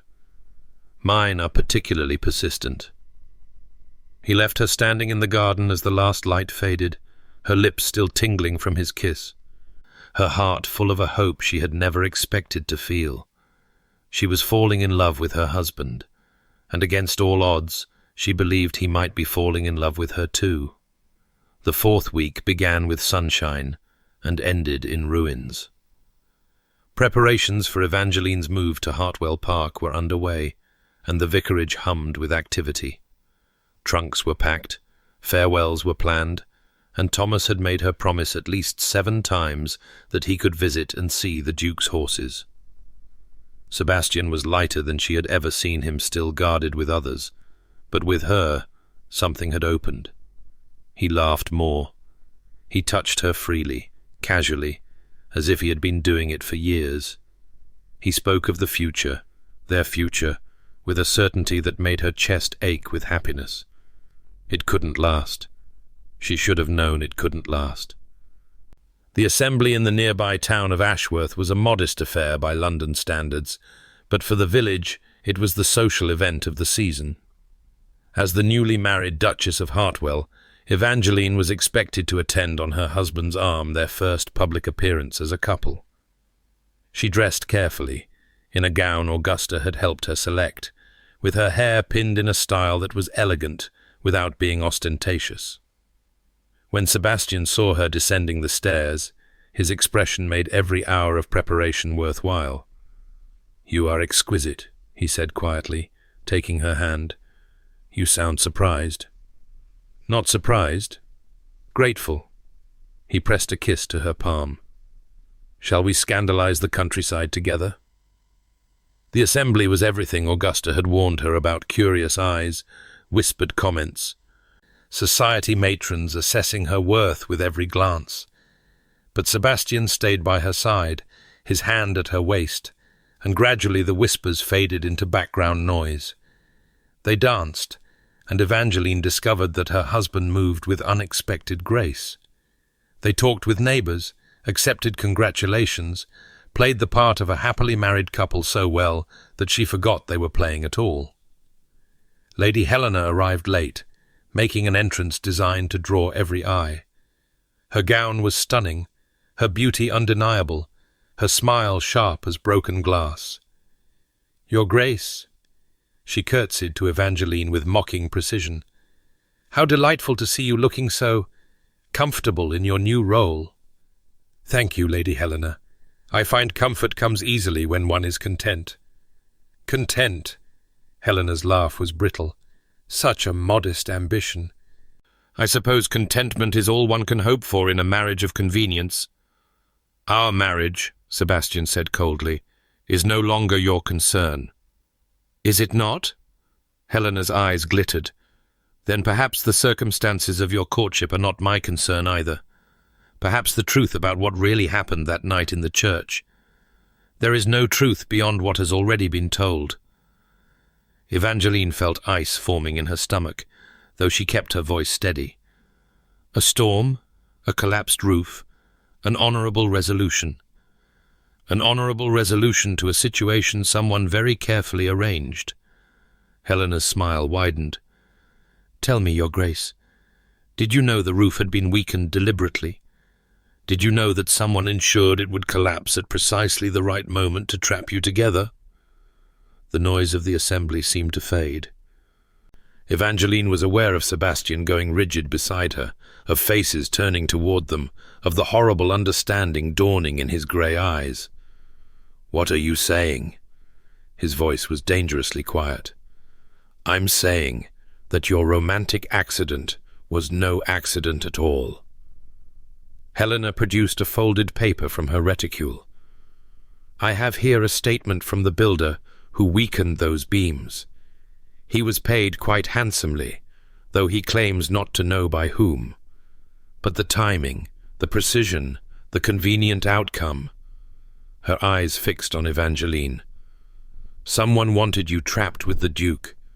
Someone wanted this marriage to happen. That's absurd." Evangeline's voice sounded strange to her own ears. "I had never even met the Duke before that day. Why would I? Why indeed?" Helena's expression was pure venom. A vicar's daughter with no prospects. Suddenly Duchess of Hartwell, a family on the edge of poverty, suddenly guaranteed security for life. "Tell me, Your Grace, what wouldn't you do for such an opportunity?" "Enough." Sebastian's hand closed around Evangeline's arm, not gently, not with the tenderness she had grown accustomed to, but with the rigid control of a man barely containing his fury. "This conversation is over." He steered her away from Helena, away from the staring crowd, out through a side door into the cool night air. Evangeline stumbled after him, her mind reeling. "Sebastian, don't." He released her arm, stepping back as if her touch burned. "Don't say anything. You can't believe her. You can't possibly believe I would—" "What am I supposed to believe?" His voice cracked. She has evidence, Evangeline. A confession from the man who sabotaged the roof. The timing, the circumstances, it all fits. It fits a narrative she's constructed to destroy us. Evangeline heard her voice rising, felt tears threatening. I didn't do this. I didn't plan anything. The storm, the collapse, it was all accident, all chance. Was it? His grey eyes were cold again, so cold, all the warmth of the past weeks frozen solid. Or have I been played for a fool once more? Have I learned nothing from what happened with my brother? The words hit her like a physical blow. I am not that woman. Her voice shook. I am not the person who destroyed your family. How can you even compare? How can I not? He laughed, a terrible sound devoid of all humour. A beautiful woman, an elaborate scheme, a man too stupid to see the manipulation until it was too late. The circumstances are different, but the pattern... He shook his head. I should have known. I should have seen it. There is nothing to see. I am innocent. Everyone is innocent until they're not. He turned away, presenting her with the rigid line of his back. I need time to think, to investigate, to understand what has actually happened here. Sebastian, please, go back to your family, Evangeline. His voice was flat, empty. I will send word when I have decided what to do. And then he walked away, leaving her standing alone in the darkness, her reputation in tatters and her heart in pieces. Evangeline did not cry. She stood in the darkness outside the assembly hall until her legs began to shake, until the cold night air had numbed her fingers and her face, until she was certain she could walk back inside without breaking. Then she found her father, pleaded a headache, and allowed him to take her home in their modest carriage, while the whispers followed her like a plague of locusts. She did not cry in the carriage, while her father patted her hand and murmured confused reassurances. She did not cry when they reached the vicarage, and Prudence met them at the door with worried eyes and 100 questions. She did not cry when she climbed the stairs to her small bedroom and closed the door behind her, shutting out the world and everything in it. She sat on the edge of her narrow bed, Sebastian's signet ring still on the chain around her neck, and she breathed. In, out, in, out. She had survived worse than this. She had buried her mother and raised her siblings and managed a household on nothing. She had endured years of loneliness, of invisibility, of being needed by everyone and known by no one. She had built walls of her own, different from Sebastian's but just as high, and she had survived behind them. She would survive this too. But somewhere in the dark hours before dawn, when the house was silent and there was no one to see, the tears came anyway. 3 days passed without word from Sebastian. Evangeline moved through the hours like a ghost, performing the duties that had defined her life for so long. They felt like extensions of her body. She helped Thomas with his lessons. She counselled Prudence against her continued correspondence with Mr. Crawford. She assisted her father with parish visits and household accounts and the endless small emergencies that arose in a vicarage full of children. She did not speak of what had happened at the assembly. She did not need to. The village buzzed with gossip, stories growing more elaborate with each retelling. By the 3rd day, the rumours had her orchestrating not only the roof collapse, but the original storm, using dark arts she had learned from a fictional grandmother who had allegedly been burned as a witch. The absurdity of it would have made her laugh once. Now she simply endured. On the morning of the 4th day, Augusta Ashworth arrived at the vicarage unannounced. Evangeline was in the garden, weeding the herb bed because physical labour was the only thing that quieted her mind, when the dowager's carriage clattered into the yard. She rose, brushing dirt from her apron, and waited while the old woman descended with the assistance of her footman. "You look dreadful," Augusta announced without preamble. "Thank you, Your Grace." You look well yourself. Don't be pert." But there was something almost approving in the dowager's expression as she surveyed Evangeline's dishevelled state. "You haven't collapsed, at least. I half expected to find you in bed with a bottle of laudanum." "I don't collapse." "No, I'm beginning to believe you don't." Augusta gestured toward the house. "Shall we go inside? What I have to tell you shouldn't be heard by the entire village." The parlour felt smaller than ever with Augusta in it, her presence filling the space like a force of nature. She settled into the best chair, the one Sebastian had favoured, and fixed Evangeline with her sharp blue gaze. "I have spent the past 3 days investigating Lady Helena's claims," she said without preamble. "The builder she mentioned, a man named Josiah Pike, did indeed confess to weakening the church roof beams. He was paid £50 for the work, delivered to him in cash by an intermediary he claimed not to recognize." Evangeline's heart sank. "Then her accusations are false." Augusta's voice was flat. "The intermediary has been identified as a servant in Lady Helena's own household. She arranged the sabotage herself." For a moment, Evangeline couldn't process the words. "She... what?" "Lady Helena Cavendish orchestrated the entire scheme. She paid Pike to damage the roof, hoping that a scandal would attach to Sebastian, that he would be forced to retire from society in disgrace, making him more vulnerable to her manipulations. She never intended for your father to declare you married. She expected a scandal requiring rescue, positioning herself as Sebastian's salvation." Augusta's lip curled. Her plan went awry when the Reverend proved more concerned with his daughter's virtue than she anticipated. But if she arranged it, why accuse me? Because when her original scheme failed to produce the desired result, she adapted. If she couldn't have Sebastian, she would at least ensure no one else could have him happily. By accusing you, she drove a wedge into your marriage at its most vulnerable point. Augusta leaned forward. She knew about Sebastian's history. She knew exactly which wounds to reopen. Evangeline sat very still, processing the enormity of what she was hearing. Helena had arranged everything: the collapse, the accusations, the destruction of her marriage. Not out of love for Sebastian, but out of spite, out of wounded vanity, out of the petty cruelty of a woman who could not bear to see someone else have what she wanted. Does Sebastian know? He knows. Augusta's expression flickered something like pain crossing her features. I told him myself, an hour ago.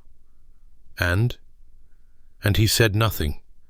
He sat like a stone while I explained what I had discovered, and when I finished, he thanked me for the information and asked to be left alone.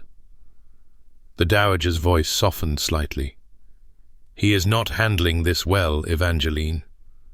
He accused me of manipulating him, of being the same as the woman who destroyed his brother. Evangeline heard the flatness in her own voice and couldn't seem to change it.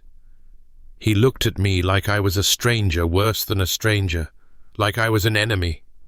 He was afraid. That doesn't excuse... No, it doesn't. Augusta held up a hand. I'm not asking you to excuse him. I'm asking you to understand. Sebastian has spent 7 years believing that love leads only to destruction. When Helena presented evidence that his worst fears were true, he didn't question it because questioning it meant hoping, and hope is the most dangerous thing in the world to a man who has been betrayed. I had done nothing to warrant his distrust. Nothing except love him. I know. Augusta's voice was gentle now, gentler than Evangeline had ever heard it. But love itself was the problem, don't you see? The moment he began to love you, he became vulnerable. And vulnerable to Sebastian means wounded, means destroyed. His reaction wasn't rational, but it was entirely predictable to anyone who understood his wounds. Then his wounds have wounded me in turn. Evangeline rose, moving to the window where she had watched Sebastian arrive so many times before. I cannot simply forgive this, Augusta. I cannot pretend it didn't happen. No one is asking you to pretend, but I am asking you to consider what happens next. The dowager's voice sharpened. You are married, Evangeline. That cannot be undone easily, if at all. You can spend the rest of your life as Sebastian's estranged wife, living separately, speaking rarely, growing bitter and old in parallel loneliness. Or you can fight for something better. Why should I be the one to fight? He's the one who accused me. He's the one who walked away. Because you are stronger than he is. Augusta said it simply, as if stating an obvious fact. Sebastian is brilliant and capable and utterly devastated by his own history. He will not come to you first, not because he doesn't want to, but because he genuinely believes he has destroyed any chance of reconciliation. He believes you could never forgive him, and therefore there is no point in asking. Perhaps he's right. Is he? Augusta rose, crossing to stand beside her at the window. Look me in the eye, child, and tell me you feel nothing for my nephew. Tell me that the past weeks meant nothing, that his touch didn't move you, his words didn't reach you, his rare smiles didn't make your heart race. Tell me that, and I will leave you alone to your righteous anger. Evangeline opened her mouth to say exactly that. The words were there, lined up neatly. I feel nothing. He means nothing. I want nothing from him. But they wouldn't come out, because they weren't true. Despite everything, despite his accusations, his coldness, his devastating willingness to believe the worst of her, she still loved him. Foolishly, furiously, helplessly loved him. The man who had knelt at her feet and promised to try. The man who had kissed her in the garden and spoken of wanting. The man who existed beneath the ice, wounded and hopeful, and so afraid of his own heart. Damn him, she whispered. Yes. Augusta's hand came to rest on her shoulder. Damn him indeed. But perhaps also save him, if you can find it in yourself. He is not worthy of your forgiveness, not yet. But he could be, if someone believes in him enough to demand it. Evangeline went to Hartwell Park the next morning. She had never seen Sebastian's ancestral home before, and even through the fog of her complicated emotions, she could appreciate its grandeur. The house rose from manicured grounds like something from a fairy tale, pale stone, countless windows, a portico supported by columns that spoke of centuries of wealth and power. It was beautiful and imposing and utterly unlike the modest vicarage where she had spent her life. The butler who answered her knock was the picture of professional composure, but she saw the flicker of surprise in his eyes when she announced herself. "The Duchess of Hartwell. I'm here to see my husband." She had never used the title before. It felt strange on her tongue, but also right. She was the Duchess of Hartwell, whether Sebastian acknowledged it or not. She had earned that title, earned it through weeks of trying, of hoping, of giving herself to a man who hadn't yet learned how to receive. The butler led her through corridors lined with portraits of Ashworth ancestors, their painted eyes seeming to follow her progress. She caught glimpses of elegant rooms, fine furniture, evidence of a wealth beyond anything she had imagined. But beneath the grandeur, she sensed something else: emptiness, stillness, a house that had stopped being a home long ago. Sebastian was in the library. Of course he was in the library. It was the room he had described most often, the place where he had spent his happiest childhood hours before tragedy reshaped his world. He sat in a chair by the window, a book open in his lap, but he wasn't reading. He was staring at nothing, his face haggard in a way that suggested sleepless nights and tormented days. He looked up when she entered, and she watched hope and fear and longing chase each other across his features before the familiar mask descended. "Evangeline?" Her name in his voice, stripped of all protection. "Sebastian." She didn't move from the doorway. "We need to talk." Yes. He set aside the unread book, rising with visible effort. I know. Augusta told me what she discovered. I know the truth now that Helena arranged everything, that you were innocent, that I— His voice cracked. That I destroyed us for nothing. You didn't destroy us. Didn't I? He laughed, a hollow sound. I accused you of manipulation. I compared you to the woman who killed my brother. I walked away from you in front of half the county, leaving you to face the gossip alone. If that's not destruction, what is? It's betrayal. She kept her voice steady with effort. It's pain. It's a wound that will take time to heal, but destruction implies something that cannot be rebuilt, and I'm not ready to believe that yet. Something flickered in his grey eyes, hope, quickly suppressed. Why not? Why would you want to rebuild anything with me after what I did? Because I love you. The words fell into the silence between them, simple and devastating. Sebastian went very still. You shouldn't. His voice was rough. I don't deserve— No, you don't. She stepped into the room, closing the distance between them until she could see the shadows under his eyes, the tension in his jaw.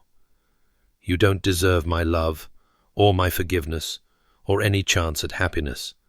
You behaved abominably. You let fear make your decisions, and in doing so, you hurt me more than anyone has ever hurt me in my life.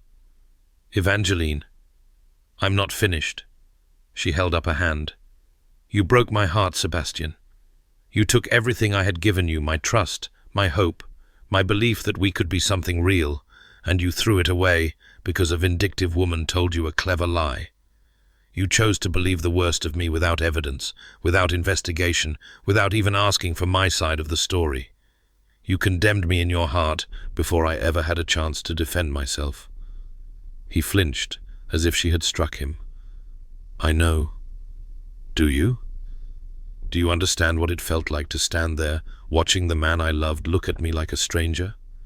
To hear you compare me to the woman who destroyed your family?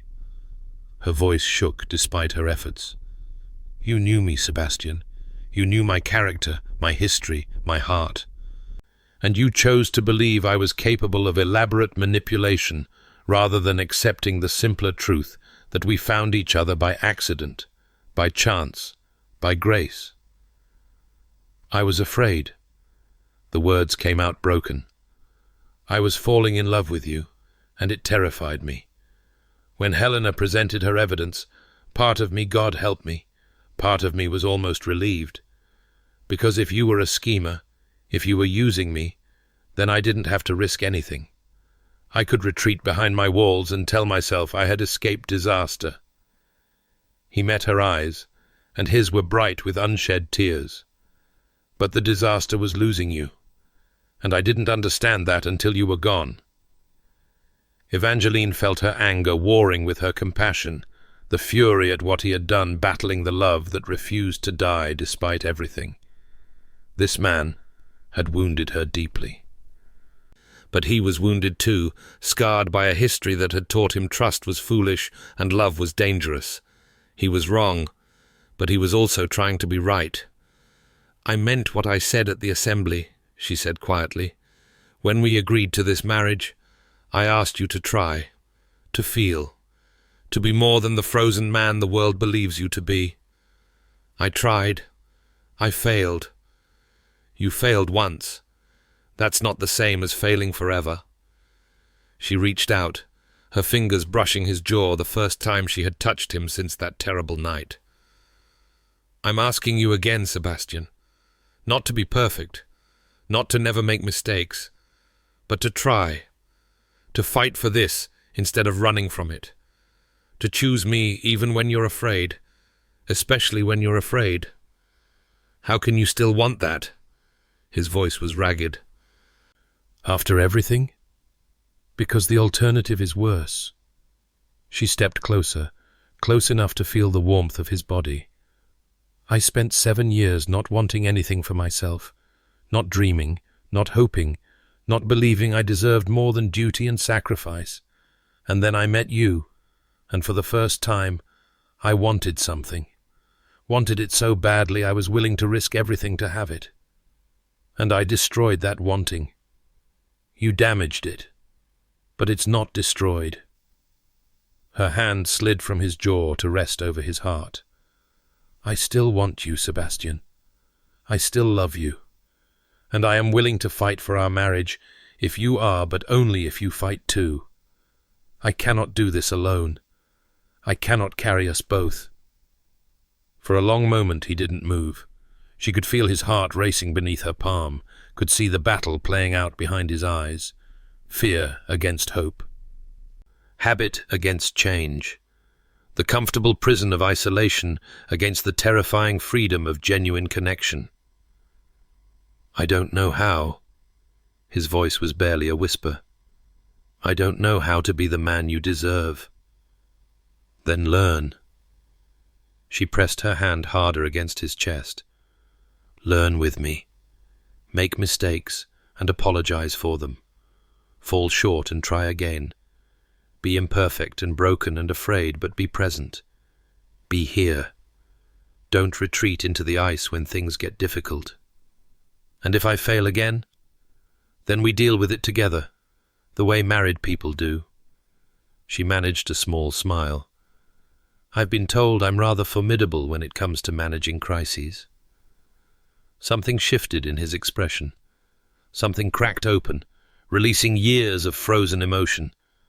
She saw the moment he made his choice, saw it in the way his shoulders dropped and his hands came up to cup her face.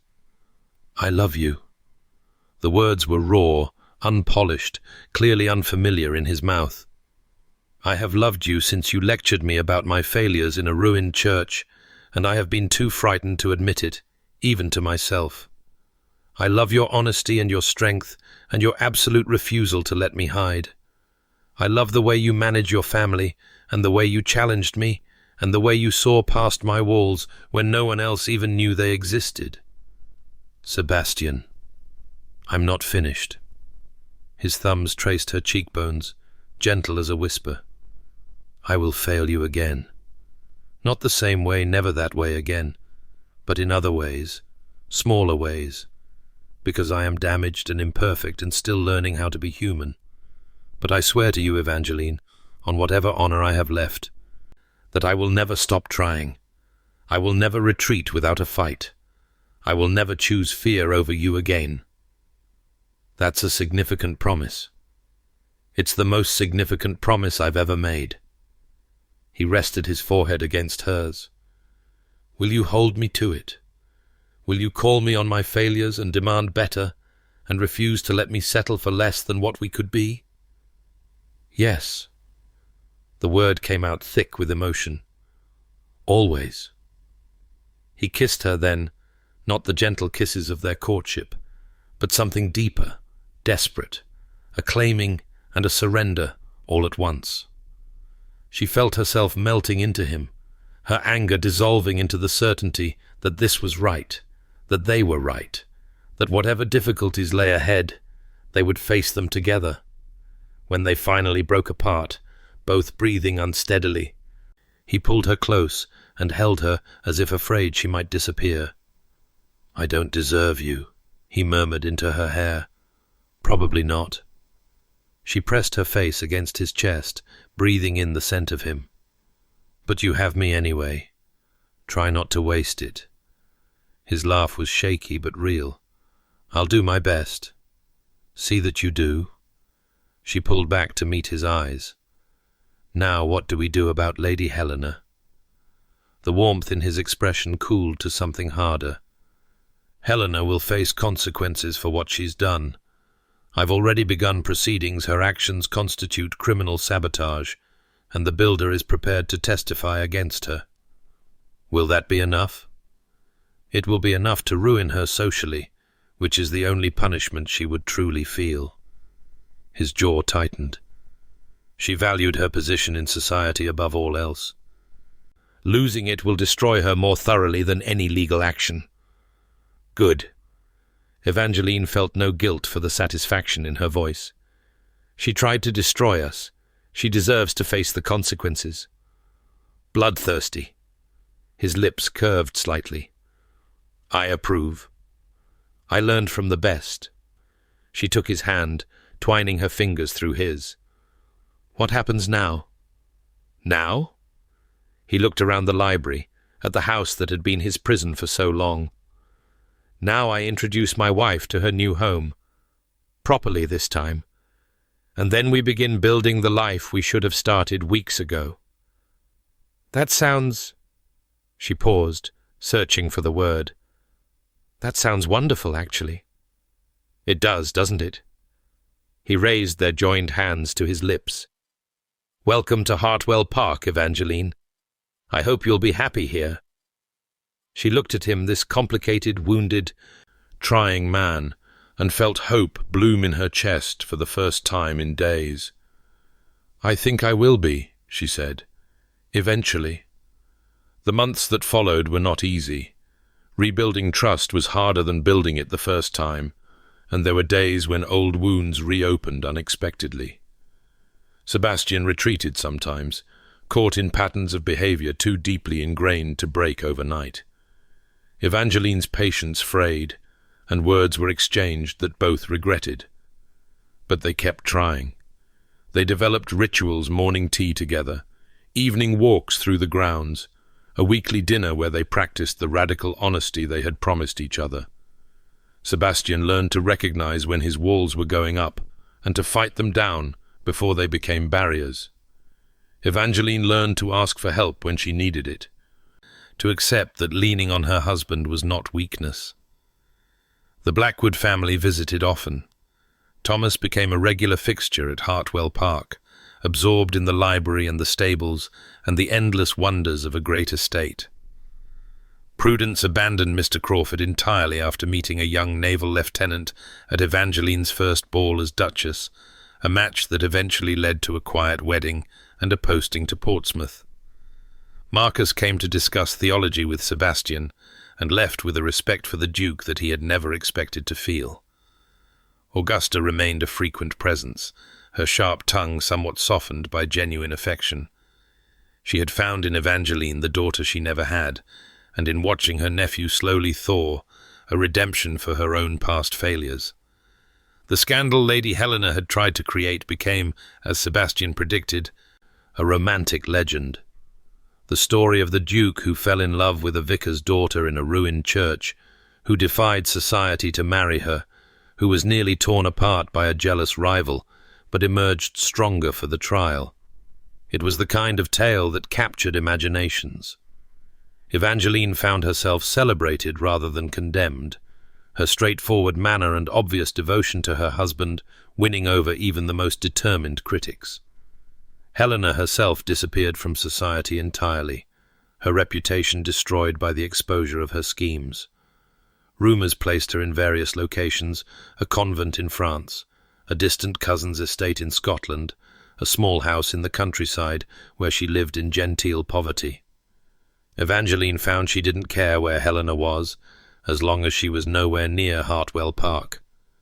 A year after their chaotic wedding, Evangeline gave birth to their first child, a son, dark-haired like his father, but with his mother's warm brown eyes. They named him Edward, after Sebastian's grandfather, the man who had built Hartwell Park and dreamed of a dynasty. He's perfect. Sebastian sat on the edge of the bed where Evangeline rested with their son in her arms, his voice hushed with wonder. Completely perfect. He's red and wrinkled and rather loud. But she was smiling. Though I suppose he'll improve with time. He has your stubbornness already. Sebastian touched the baby's tiny hand, his finger engulfed by a miniature grip. He refused to arrive until he was ready, regardless of what anyone else wanted. That sounds more like your stubbornness to me. Perhaps. He leaned down to kiss her forehead. Perhaps he has the best of both of us. She looked at him, her husband, the father of her child, the man who had learned to love despite his fear, and felt her heart swell with a contentment she had never imagined possible. He has everything he needs, she said softly, A home, a family, parents who chose each other deliberately, consciously, every single day. Is that what we do? His voice was thoughtful. Choose each other? It's what we should do, what I want to do, for the rest of our lives. She shifted Edward to one arm and reached for Sebastian with the other. I choose you, Sebastian Ashworth. Today and tomorrow and all the days after that. I choose you even when you're difficult, even when I'm tired, even when the world makes it hard. You are my choice, freely made, and I don't regret it for a moment. He was quiet for a long moment. Then he bent and kissed her, soft and tender and full of promise.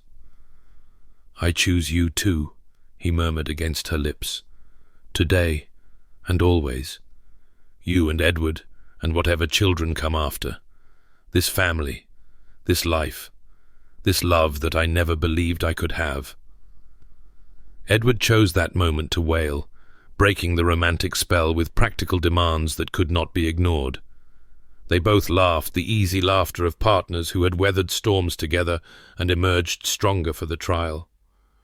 Your son requires attention, Sebastian said, retreating to give her space. My son? He's your son when he's inconvenient. Naturally. That's how parenthood works, I'm told. She swatted at him, missed, and turned her attention to soothing their child. But her heart was full to overflowing with a happiness she had never dared to want. 8 years later, on a summer afternoon much like the one that had changed everything, Evangeline sat on the terrace of Hartwell Park and watched her family scattered across the lawn. Edward, now 8, and looking more like his father every day, was attempting to teach his younger sister Charlotte to ride the pony Sebastian had given her for her 6th birthday. Charlotte, golden-haired and imperious, and possessing every ounce of her grandmother's formidable personality, was having none of his instructions, insisting she knew perfectly well how to manage the creature herself. Thomas, now 16 and preparing for university, had arrived yesterday for the summer. He sat under a tree with a book, occasionally looking up to call encouragement to Charlotte or roll his eyes at Edward's bossiness. Prudence's 2 children ran wild somewhere in the gardens, their shrieks of laughter floating up to the terrace like music. The vicarage had new occupants now, a young minister and his wife, who had taken over when Reverend Blackwood finally retired to the comfortable cottage Sebastian had built for him on the estate grounds. The old man spent his days with his beloved books, occasionally tottering over to the main house to debate theology with his son-in-law or spoil his grandchildren with sweets. Augusta had passed 2 winters ago, peacefully in her sleep, leaving behind a legacy of acid wit and unexpected kindness. She had seen Edward born, had held Charlotte in her arms, had watched her nephew transform from a frozen shell into a loving husband and father. Her last words to Evangeline had been characteristic. Don't let him backslide. The boy needs constant supervision. Evangeline smiled at the memory, touching the small cameo Augusta had left her, the only piece of jewelry the dowager had truly valued. What are you thinking about? She turned to find Sebastian emerging onto the terrace, 2 glasses of lemonade in his hands. The years had been kind to him. The silver at his temples had spread, but his face had softened, the harsh lines of his youth smoothed by contentment. He smiled easily now, laughed readily, showed affection without reservation. He was not the same man who had arrived at her father's vicarage all those years ago. Neither was she the same woman who had greeted him with mud on her apron and frogs in her parlour. "Augusta," she said, accepting the lemonade, "and how much has changed?" "Everything has changed." He settled into the chair beside her, close enough that their shoulders touched. "Sometimes I hardly recognize my own life." "Is that a complaint?" "God, no." He reached for her hand, threading his fingers through hers. "It's gratitude. Profound, constant, overwhelming gratitude for the storm that trapped us together and the father-in-law who married us before we knew what was happening. Father maintains he saw it immediately, the way we were meant to be together. Your father also maintains that sheep's skull proves something about mortality. I'm not sure I trust his observational skills." She laughed, leaning into him. "He was right about us, though. He was right about us." They sat in comfortable silence, watching their children play. Charlotte had finally achieved some sort of harmony with the pony and was trotting in increasingly confident circles. Edward looked torn between pride and annoyance at being proven unnecessary. Thomas had abandoned his book to offer suggestions that neither sibling wanted. "Do you remember what you said to me?" Sebastian asked quietly. "That first day, in the vestry, when the storm trapped us? I said many things, most of them impertinent. You asked what I was afraid of." He turned to look at her, his grey eyes warm. "I didn't answer then. I couldn't. But I'll answer now, if you'd like." "Tell me." "I was afraid of exactly this." He gestured at the lawn, at their children, at the life they had built. "I was afraid of wanting something so much that losing it would destroy me. I was afraid that love would make me vulnerable, and vulnerable would make me weak, and weak would make me dangerous to myself and everyone around me.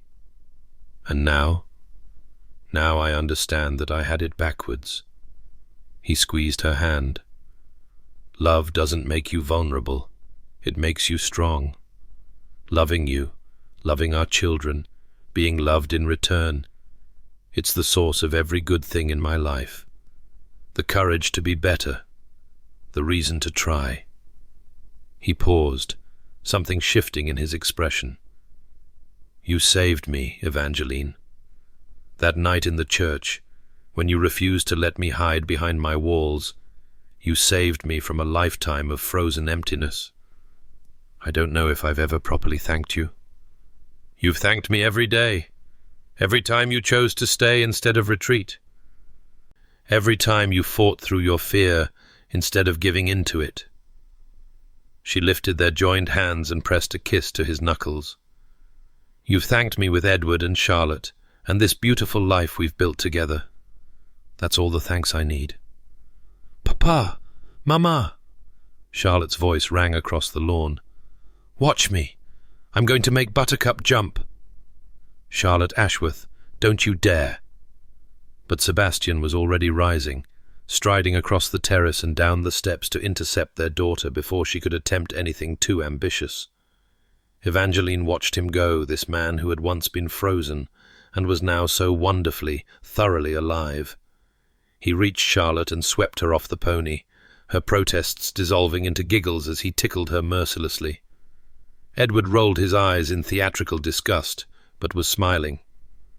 Thomas had joined them, and soon all four were engaged in some complicated game that involved much running and shouting. Her family, her life, her future, stretching out before her like a road paved with possibility. She remembered standing in the vicarage parlour, covered in frog water, and dreading a meeting with a cold duke. She remembered thinking she wanted nothing for herself, that sacrifice was the same as virtue, that she was destined for a life of quiet duty and careful loneliness. How wrong she had been. How wonderfully, gloriously wrong. The accident that brought them together had seemed like disaster at the time. A collapsed roof, a forced marriage, a pronouncement from her father that had changed everything in an instant. "That wasn't a proposal," Sebastian had said, bewildered and brilliant, and not yet aware of what he was feeling. "The vicar disagrees," her father had replied. And they had both been right, in their own ways. It hadn't been a proposal, not the kind either of them would have chosen. But it had been a beginning, a door opening onto a life neither had dared to imagine. Sebastian looked up from the lawn, caught her eye, and smiled that rare, beautiful smile that still made her heart race after all these years. She smiled back and went to join her family.